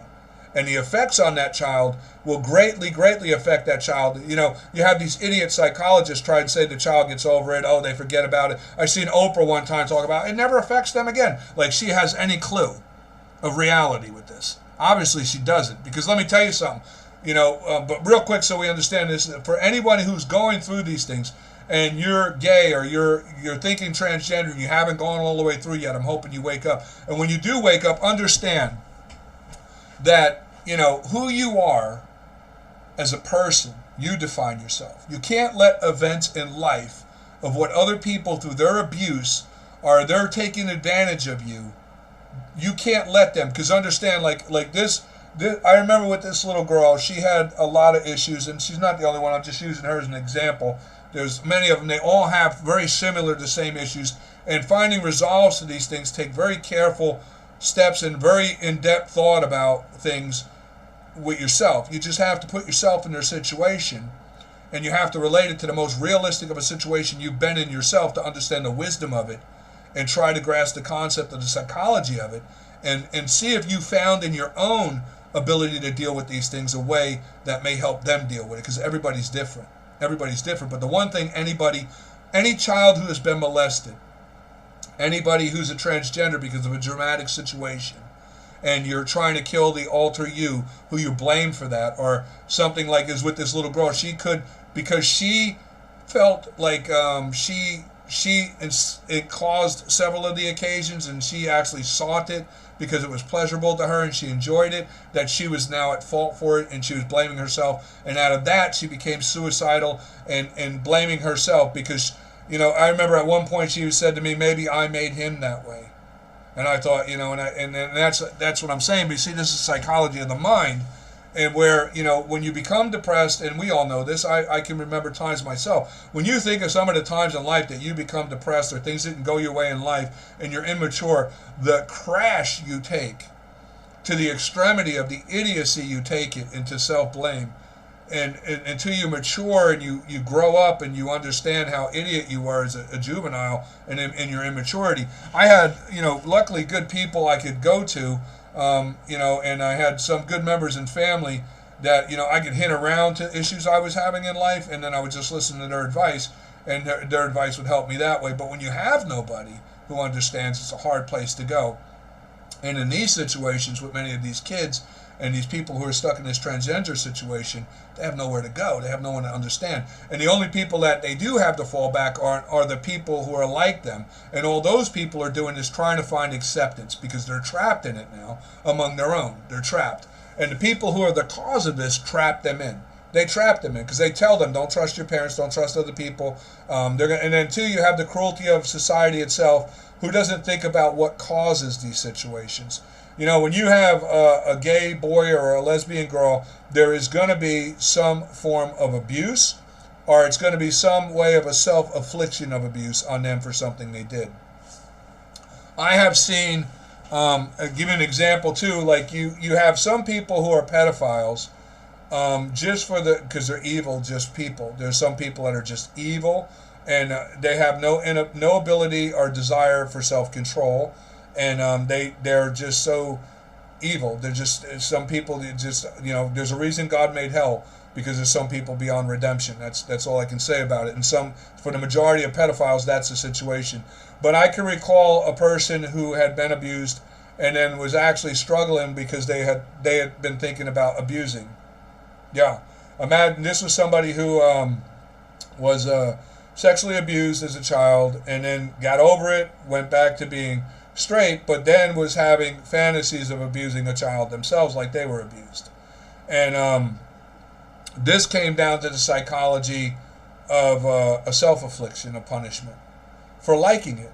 You see, that's another one where it was the inner thoughts of subconsciously, they were enjoying it, they partook in it, they sought it out, and then they blamed themselves for it. And then what this person actually came to the what could you call it, the epiphany of realizing they were thinking of abusing a child, hoping to get caught to be put in prison because they blamed themselves and wanted to be punished for what they did when they condoned to it as a child. See, that sounds crazy to a lot of people, but I get it. I get it with them. I get it. And you just got to help them through that and help them understand that as a child unaware, it hasn't even reached puberty yet, and is just driven by natural urges of curiosity in these things, you can't be responsible. You can't. You're too young. And had the mature person not opened that door, the opportunity of even pursuit would not have been there. And once you can get them to recognize this, they can overcome those things. And this is the key of trying to get kids. You see, because some kids, even I remember in the city, they were doing it just to get the rocks off. And then they were not good-looking boys, or they just weren't good with girls, and they were shy with girls, or they had bad experiences too. I can give you an example. I knew of a kid who was never gay, and then I was shocked to find out he turned gay, and I'm like, why? What the hell happened? And I knew something had to happen. And with him, I knew when he told me about what happened was he had had sex before. Okay, he was around 17. And he was, engaged in it, and he understood it. And then he had a bad experience, though. He was with a girl, and I guess you say pre-ejaculated, you know how it goes, or whatever. And she was not gratified. She became very frustrated, angry about it. She was a little bit older than him. He was 17. She was 22. So it was female, whatever. And she literally made fun of him to other girls about it. And the girls were snickering at him in the neighborhood that knew about it. And the girl I found out who it was, she didn't look her age. She actually looked like about 17, 18. She looked younger than what she was. But she was just really, made it hard on him. Girls at school were picking on him, and it got around and what have you. So he had this really bad experience he didn't ever want to experience again. And he couldn't get gratification with a girl anymore because any of the girls in the neighborhood, nobody wanted nothing to do with him. He was known as, not that well of a performer, this, that, blah, blah, blah. It became very humiliating with him. Out of frustration, he wound up with some boy who was gay, and that boy was able to gratify him, and that's how it came about.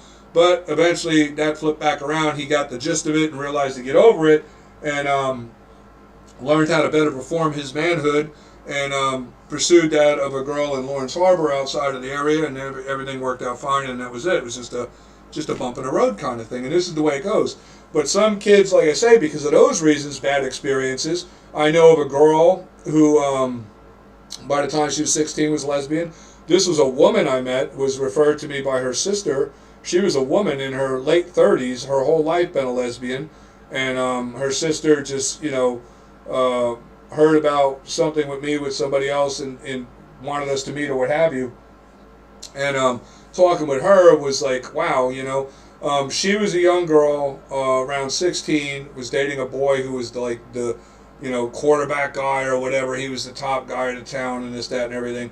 And she was, I guess her mother hadn't really, and that's what the sister knew. The sister learned about these things from a girlfriend and her mom, and just assumed that, she knew about these things, and that her mother probably took this up with her younger sister, because the older sister referred me to on this thing.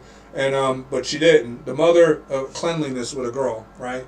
So she's like 17, and she's dating a high school heartthrob of all the girls and what have you, and it gets to a point they're going to, do something, And they've been dating for a while, from what she told me. And then she got to the point he went second base, and they were going to go, home run.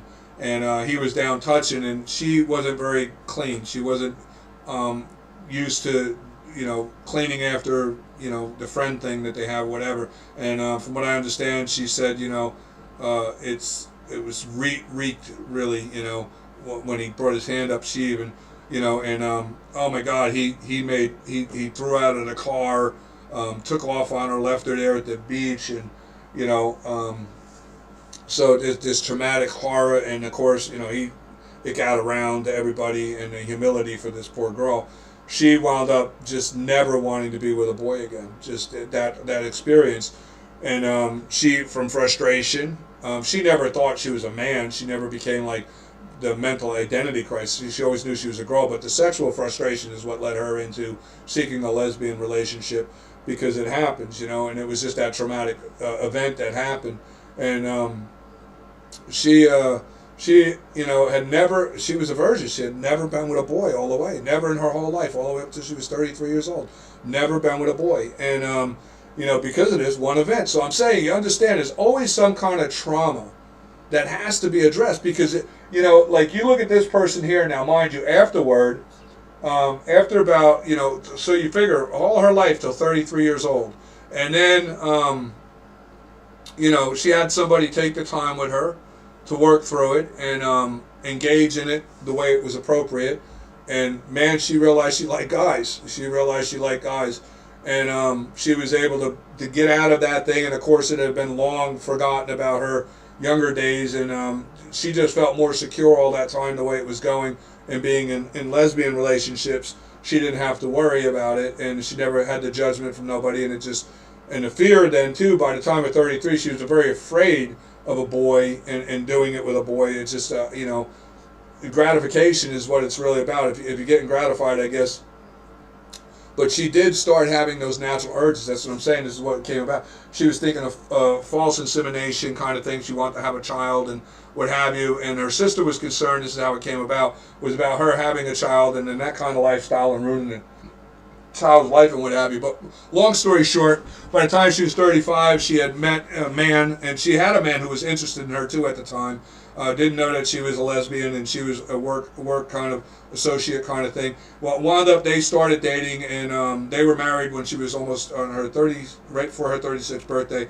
37, she had her first child with them. They're still together. Everything's fine, and it worked out great. So I'm saying there's ways that you can accomplish fixing the issues without condoning the abuse. And that's all that we're seeing right now. I'm going to tell you, from the incidents I was involved with in 2006, in a matter that broke me and the guys I was a team with, and what we were going through, we realized that the involvement of how infested our government is with the pedophiles and the perverted, sick, disgusting people. When they say they're predators, understand they are predators. And these people will pursue a college career in criminal justice, human protective services, child counseling, wed marriage counseling, you name it, anything to get within a praying ground, priest, whatever, to get near children, day camp counselors, whatever.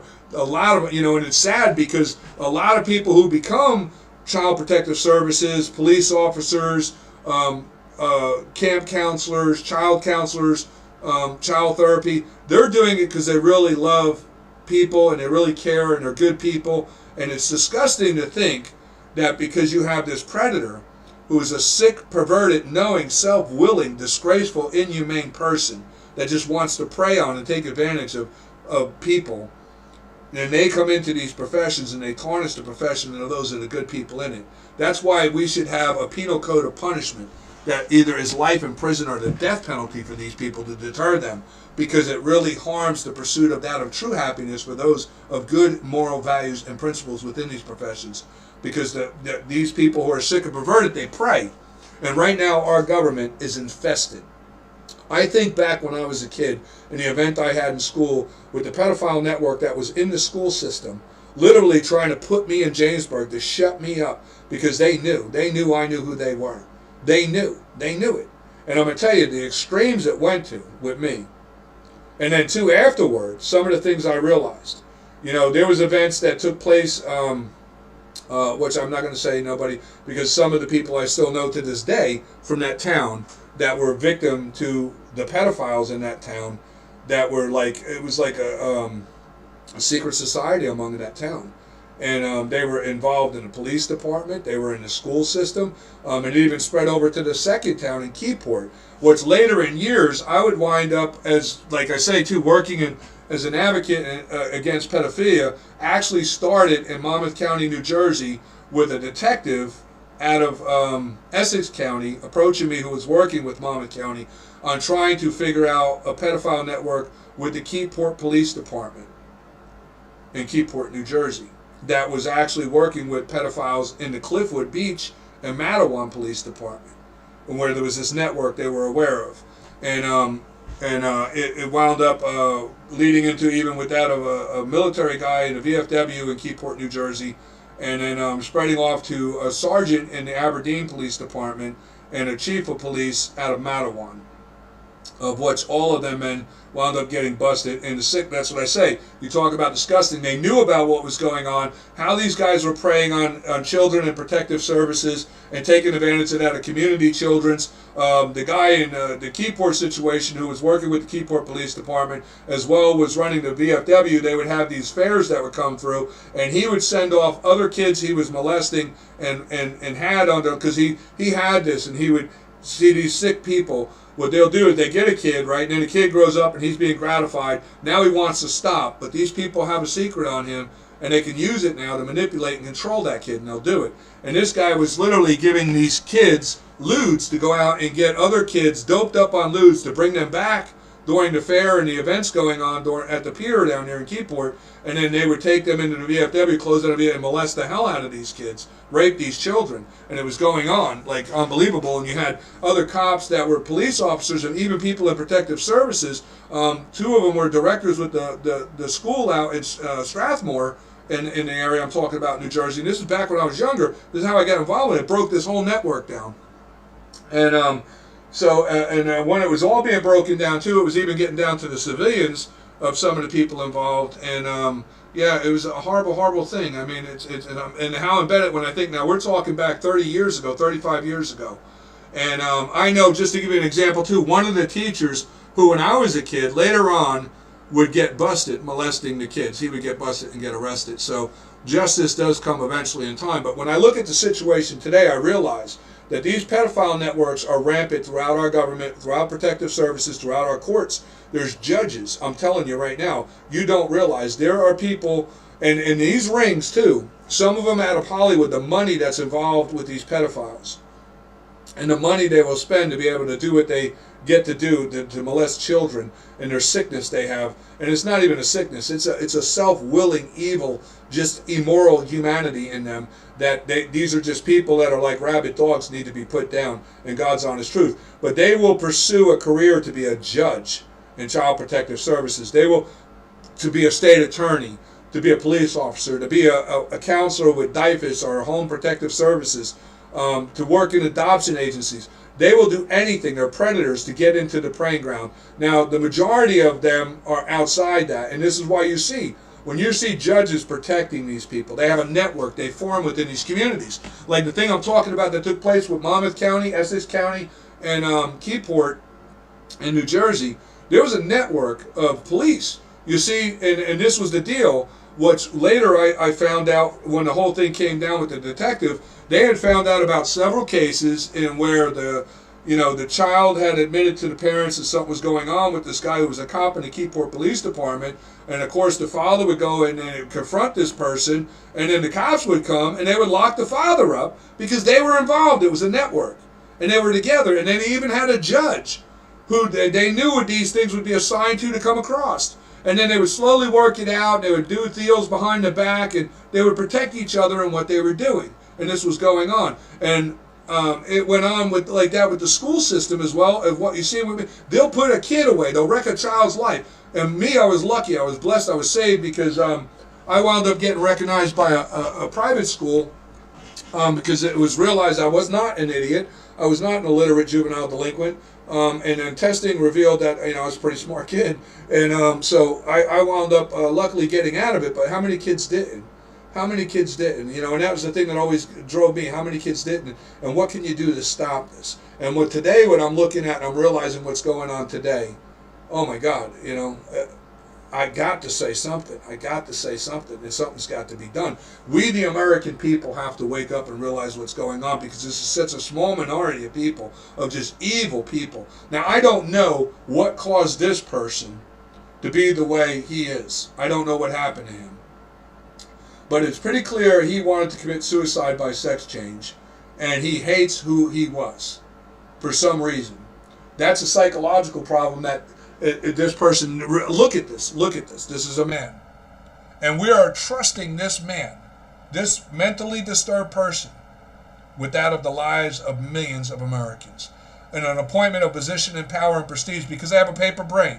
They're a doctor, they have a paper brain. They're a doctor who probably, you know, and I'll tell you what, the thing that scares me about this situation is you have now some people, like I'm going to tell you something right now. This stemmed off from the situation that caused the whole breakdown with us. And this may sound a little crazy, but I'm going to tell you the God's honest truth right now. This goes back to Simpson, right? Remember the Simpson murder that took place with O.J. Simpson? Well, I'm going to tell you what, O.J. Simpson didn't do it. I don't care what anybody says, O.J. Simpson didn't do it. There was a politician, the gay guy that was killed with his wife, right? He was in a relationship with a politician.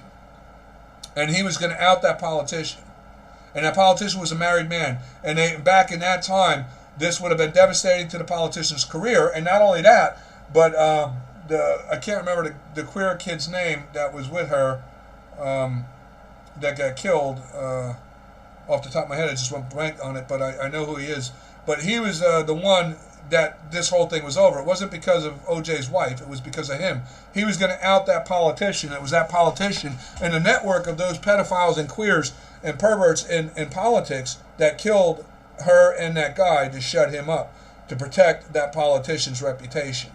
That's what really came down, because there was evidence in the things that we found out in Arizona that led off from people to this, all the way to the O.J. Simpson case thing that, you know, people were talking about in relation to it that just was mind-blowing.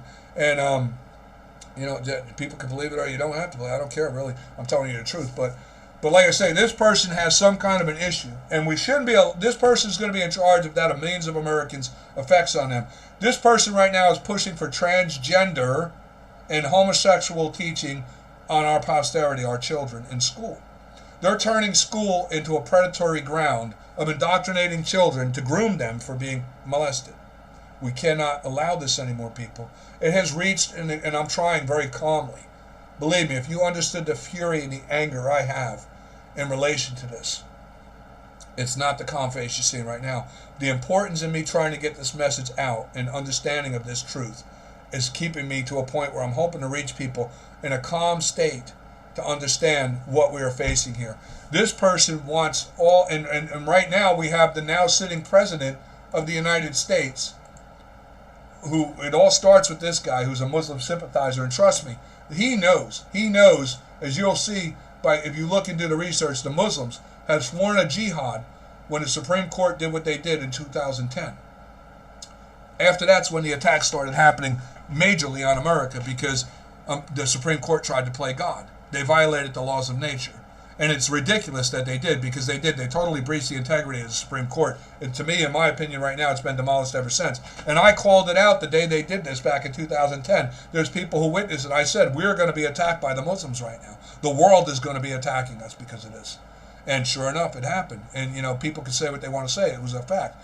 Now, I'm not saying that condones anything of Islam. Islam is a totalitarian regime that enslaves its people. But by the culture and the values of morally and humanity, of any of humanity, this is cause enough to rise up and do whatever needs to be done to stop it, because it's an evil, sick, demented evil that should not be condoned in any way in America, especially being the beacon of light we are to the world. Understand, when we look back in ancient history, we realize this was the downfall of Greece. And what this is all about, too, is in a cooperation with that. We know the Democrats here are the ones who are all behind this insanity. Total insanity with all this gender and stupidity. These people are infested with the pedophiles and the sick, perverted, evil scum that is the cause of all these issues we're facing in this country. It's pretty clear the Democrats are 100% on board with this, the administration of it. Not so much, I would say, the public, But I can assure you the majority of the public that are the pedophiles are Democrats because they love that platform and they're pushing for it. And they're invested right now in our government. They're invested within Child Protective Services. They have judges in the court, state attorneys, they have police, state police, you name it. They're in the military. They're everywhere. They have infested themselves and planted themselves to have a say everywhere. And the money that comes out of the pervertedness of California and these rich billionaires who are sick, perverted, disgusting people, because that's the thing. There are people who will attain great wealth just so they can do these things. Money corrupts. And it's sick what we're seeing right now. And it's sick what goes on right now with the border. And that's what I'm saying too. When you look at Joe Biden and you see the Democrats with what they're doing right now with the border, trust me, the billions of dollars involved here is what it's about. And I'm telling you from life experience. Okay? You would have today people that come across from Mexico that are child hunters and the money that's involved here. Imagine you're illegal here, okay, and you can't get a legal job unless you want to work for under minimum wage for some guy who's going to keep you off the books and treat you like a goddamn slave. But you got all these pedophiles and you got all these Democrats and all these sick people, all these different state representatives and whatever that are involved in this thing. And here's the deal. Now with a phone, you have a cell phone, right? I'm going to tell you this is actually what goes on. This is a real deal, I'm telling you right now. So you're illegal and you're dealing drugs. You got to do something illegal because on it, there's no way for you to make an honest. You're illegal. Big money right now is they take these phones and they ride up around the major interstates and they look for RVs and people who are traveling during the tourist season, which is known as the hunting season. And what they'll do is they see an adorable little blonde-haired little girl or a little boy for the queer, perverted, sick men, and they snap a picture. And there's a dark web. There's a dark web where they can put that picture out. And these dark web has access to all these billionaires and millionaires, people with unending money, judges or whatever, state attorneys that have, thousands, tens of thousands of dollars they will spend for this. And believe me, it sounds sick, believe it or not, state attorneys, yes, and judges. Judges. They will snap that picture and they'll put that kid up for bid.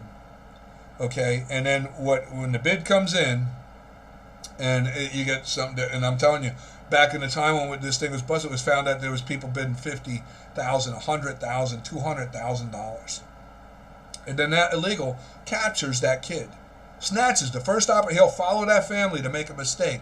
And when that family makes a mistake, he'll snatch that kid.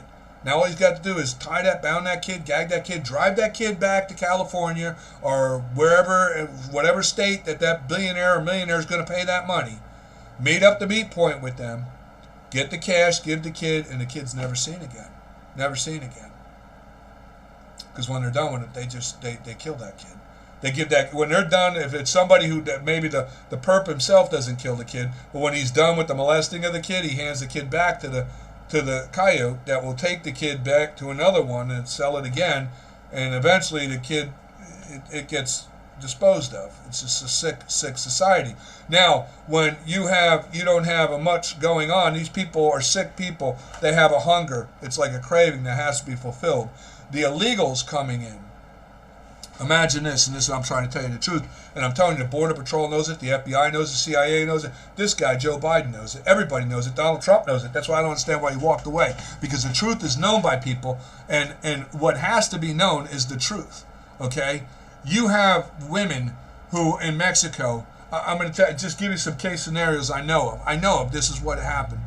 There is literally people, like you get a Mexican woman in Mexico, and she's married, and maybe they're okay, they do all right, whatever. They want to come to America, whatever. Now you get these city gangs that are here, they come across the border illegal, they go back and forth all the time, they're running drugs, they're MS-13, whatever. Now they go over and they see he's got a beautiful little daughter and a beautiful little boy and a beautiful wife, right? And you know what in their mind is? That little girl could sell for 150, 200 grand. The little boy, 200, 250 grand. These kids could be worth a lot more in Mexico because if they come across illegal, there's nobody filing a missing person when they go missing. There's nobody looking for them. They have no legal right to even call the police. There's nothing nobody's going to do for them. And I'm going to tell you what happens. I'm going to tell you this, the God's honest goddamn truth, what happens. Okay? They will literally snap pictures of all three, come back in the state, work the deal out with the people involved in these things for the money. And then they'll go back and they'll shoot and kill her husband. Now she's a widow. They'll approach her at the funeral and make a lie up and tell her that her husband's been paying for her to have a way in. They got the safe house set up for her in America and all this stuff. And they lead her to believe this scam.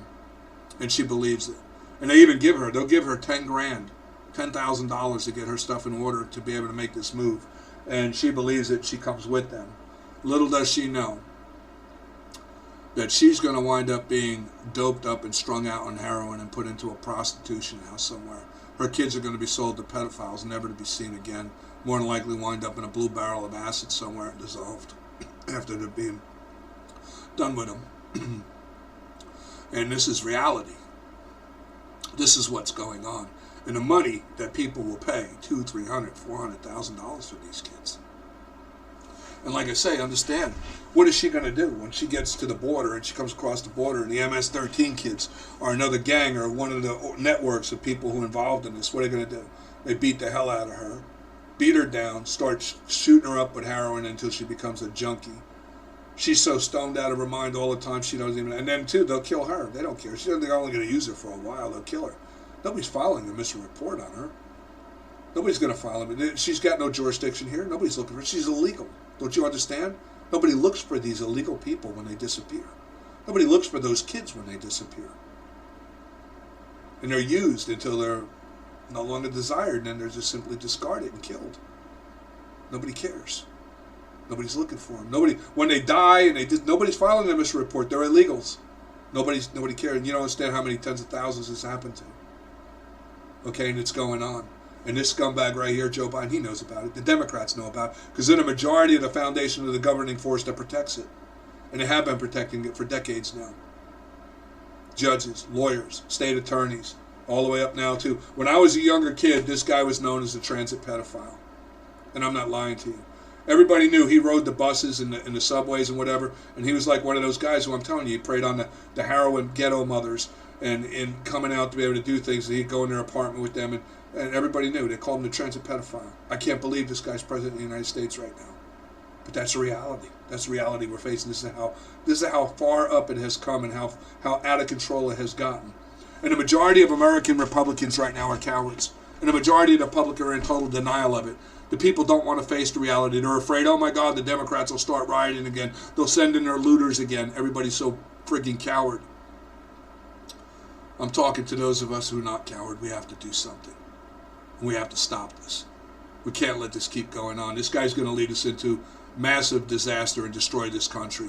We see what's going on. Kamala Harris is no woman to be vice president either. These guys are all front puppets. There's a bigger organization behind this right now that involves that of foreign totalitarian regimes. China, the Muslims.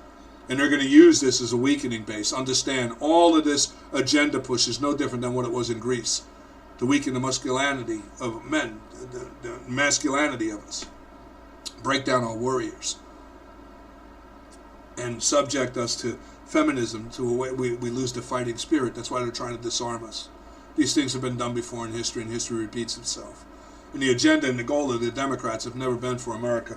We're going to pick up on my history video, and you follow along with that, you're going to understand how the Democrats have never been for America, and they're still not for America. These are all self-serving, complicit, without a foreign and known, well-established enemies of the United States. And their goal has been for the last 160 years to overthrow and destroy this country and a vengeance for what we beat them in the Civil War. Most people today, it's amazing to me, aren't even aware that the Confederate slave states was the Democrats. They were trying to overthrow the United States of America. The Democratic Party was found by known as the British Tories. They were never loyal to America. They never wanted anything. They fought with Great Britain. They were loyal, and they still are. They're still loyal to that very thing they were, destroying this country. In 160 years is far from anything worth thinking that's a time span long enough to stop them in their desire. When you look at something like the Islamic States, which have been around for 1,400 years. Look at something like the royal family of Egypt, has been around for 6,000 years. The establishment of the totalitarian regime of the communist of China, 9,000 years. Get real, people. Evil doesn't die, it gets killed. And if we don't kill it, it's going to live on. And right now, it's living on rampantly, and it's placing that threat our republic, our posterity of the American people. And what we're allowing to happen right now is treading a line, and where we could lose and enter into a dark age like this, like we just don't need to see. We just don't need to have humanity suffer these things. And there has to be a minority of good people willing to rise up and take a stand against this and stop it. And that's what we need to do. We need to stop and understand these people who are suffering under what we see going on with the homosexuals and the transgenders. This is a mental crisis illness. This is a situation due to abuse. This is not something that we should be condoning or pacifying. It's something we need to be addressing. Because if we don't address it, it's going to get a lot worse. And Greece is a reflection of how bad it gets. Iran in 1978 is a reflection of how bad it can get. The experiments are clear to what the foreign totalitarian regimes, the enemies of America, have been doing. When we look in the 80s with Australia, the late 70s with Iran, and we look at the move that's being made now, I'm telling you, we're on the line of losing our nation, our republic, our freedom, our liberty, and the United States is about to pass into the history books if we don't, as the people, the true Americans, stand up and face the realities and put an end to it and stop it now. And I'm hoping this gets seen by those of integrity, those of true moral humanity within our Marines, our Air Force, our Navy, our Army, our military, and those of true integrity, because there's such a small minority of people in our government right now that are true Americans and true moral people of integrity. And there is also there's a lot of them in the Republican Party, but they're cowards and they're self-serving. Just most of them are self-serving, failed attorneys that are just disgraceful. They're not perverts and they're not the pedophiles, but they're just disgraceful people who have no humanity in them and don't care about nobody but themselves. And they'll just feed the people in lip service and whatever just to keep their high-paid elected position and their high-paid welfare check flowing for them. These people don't give a damn about the American people or us. They're just minions in the government, just losers that are just collecting that high-paid welfare check because it's all they can do in life. And they manipulate and get that situation, and that's all they do. They don't care about nobody. But there's a very small minority that does, and I'm hoping they see this, and I'm hoping they understand, and I know Donald Trump, and I know the people at the border know what I'm talking about. And let me tell you something right now. The bravery of the real people are not this government. There's no such thing that these elected officials have. You want to talk about bravery, let me tell you something. And I'm going to tell you straight up right now, and I know the Border Patrol guys, they'll know exactly what I'm talking about. You know, those people on the border, they know what I'm talking about. They see it daily. You know how many bodies they find out there? How many women they see it happen to? Because you know what, if it's an ugly mother with kids, and she ain't going to pull a lot of money in some brothel house all doped up, they just kill her and leave her for the coyotes, the real coyotes, the wolves and animals out there to eat. They don't care. They'll just put a bullet in their head and take the kids. These people deal with the Border Patrol, the inhumanity and ugliness they see, and trust me, what they face, you know they got to be good humans. They got to be incredibly people, because let me tell you, if they were to get caught by the other side, and the other side's done this, they've caught them, and they literally dismember them alive and video it with the most inhumane of torture like you can't imagine. And they make sure that these Border Patrol, and trust me, it costs a lot of Border Patrol when they see those videos, they leave. You can't blame them. If you've seen and I've witnessed, I know, I'm not joking, the inhumanity, the threat, but those who know that threat and stay on that border, that's a goddamn American right there. Boy, that's the brave we're talking about. Because that person knows what would happen if, they, God forbid, they got swooped up and outnumbered by a group that charged them and they actually dragged them back across the border to make an example of them, the horror they would face. I know from what I've heard back when we were out that time, most said if they ever seen that situation come, they'd just shoot themselves. Because they know what would happen.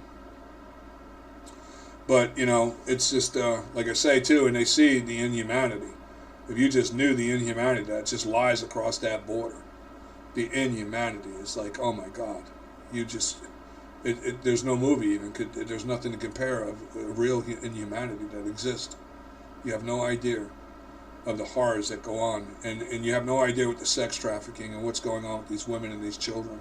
It's just, it's trust me, that wall needs to stay and it needs to be finished off so that there's checkpoints and where there's only a certain limited place they can come and go, and with that ability to control those checkpoints, understand there's a lot of people can be saved.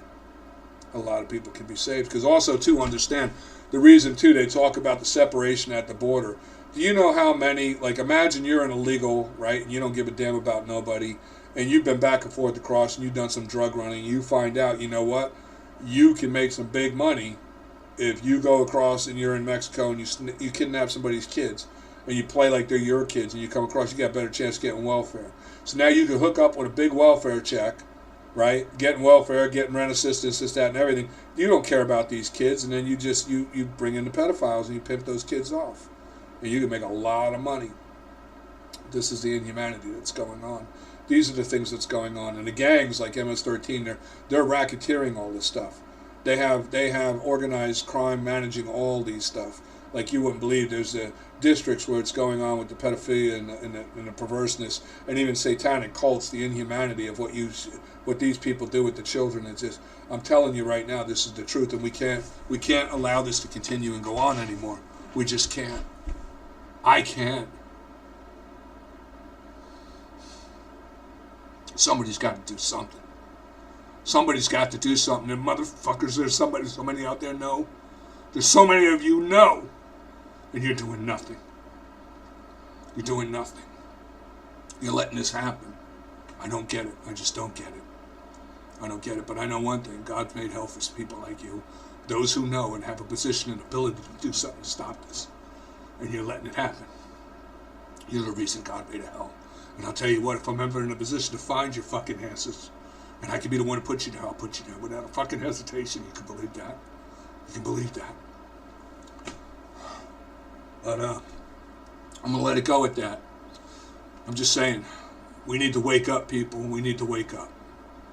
And we need to stop this insanity. Donald Trump should be the president right now. And I got a feeling, I'm telling you, billions of dollars involved here. More than Trump himself and the organization of it around the world that's involved with other world governments and things. I've seen this and why our team broke down and we got out of it. Realizing how many of what we thought were the people who are our allies were actually involved. And then until we crossed the line to where we were penning up those who we believed we trusted, and we were, it's just it's unbelievable. Just unbelievable. But I ain't afraid.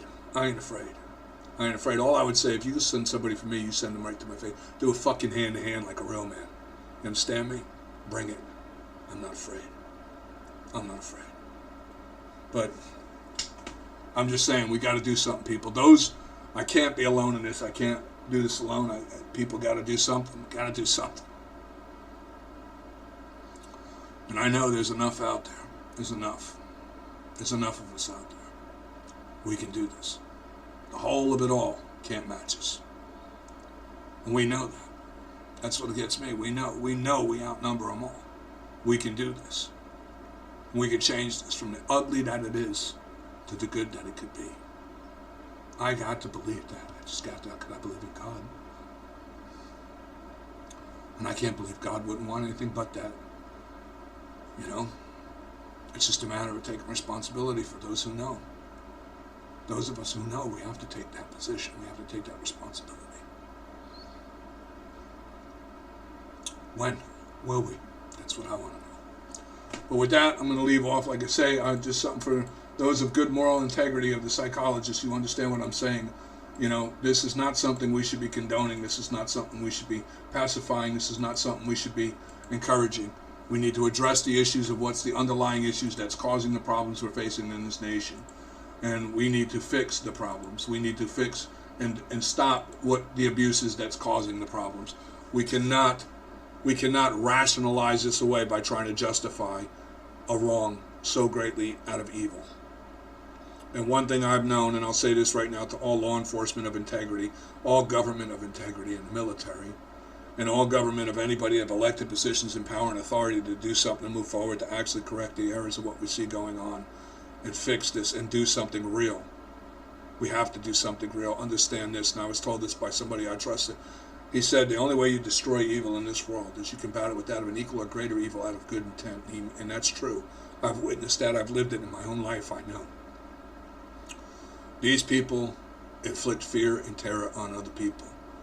And that's what they do. They scare people into submission. But when they meet somebody that's willing to do exactly what they're willing to do back to them, the true coward in them comes out. And trust me, I know there's a lot there's got to be, and I'm hoping that we all know who we are. It's time we come together and we do what we got to do. And it's time that we recognize we have enough within our own military, we have enough within our own police department, we have enough within our own sheriff, we have enough within our own government to unite ourselves and do what's right for humanity, for our nation, for our posterity. We have to do it. We can't keep letting this go on. It's just too far out of control. But again, with that, I'm leading off. Hope you enjoyed the video. If you want to comment below, comment below. And I'll see you next time I make a video when I continue out my history. Have a great day. I'll see you all on the next video.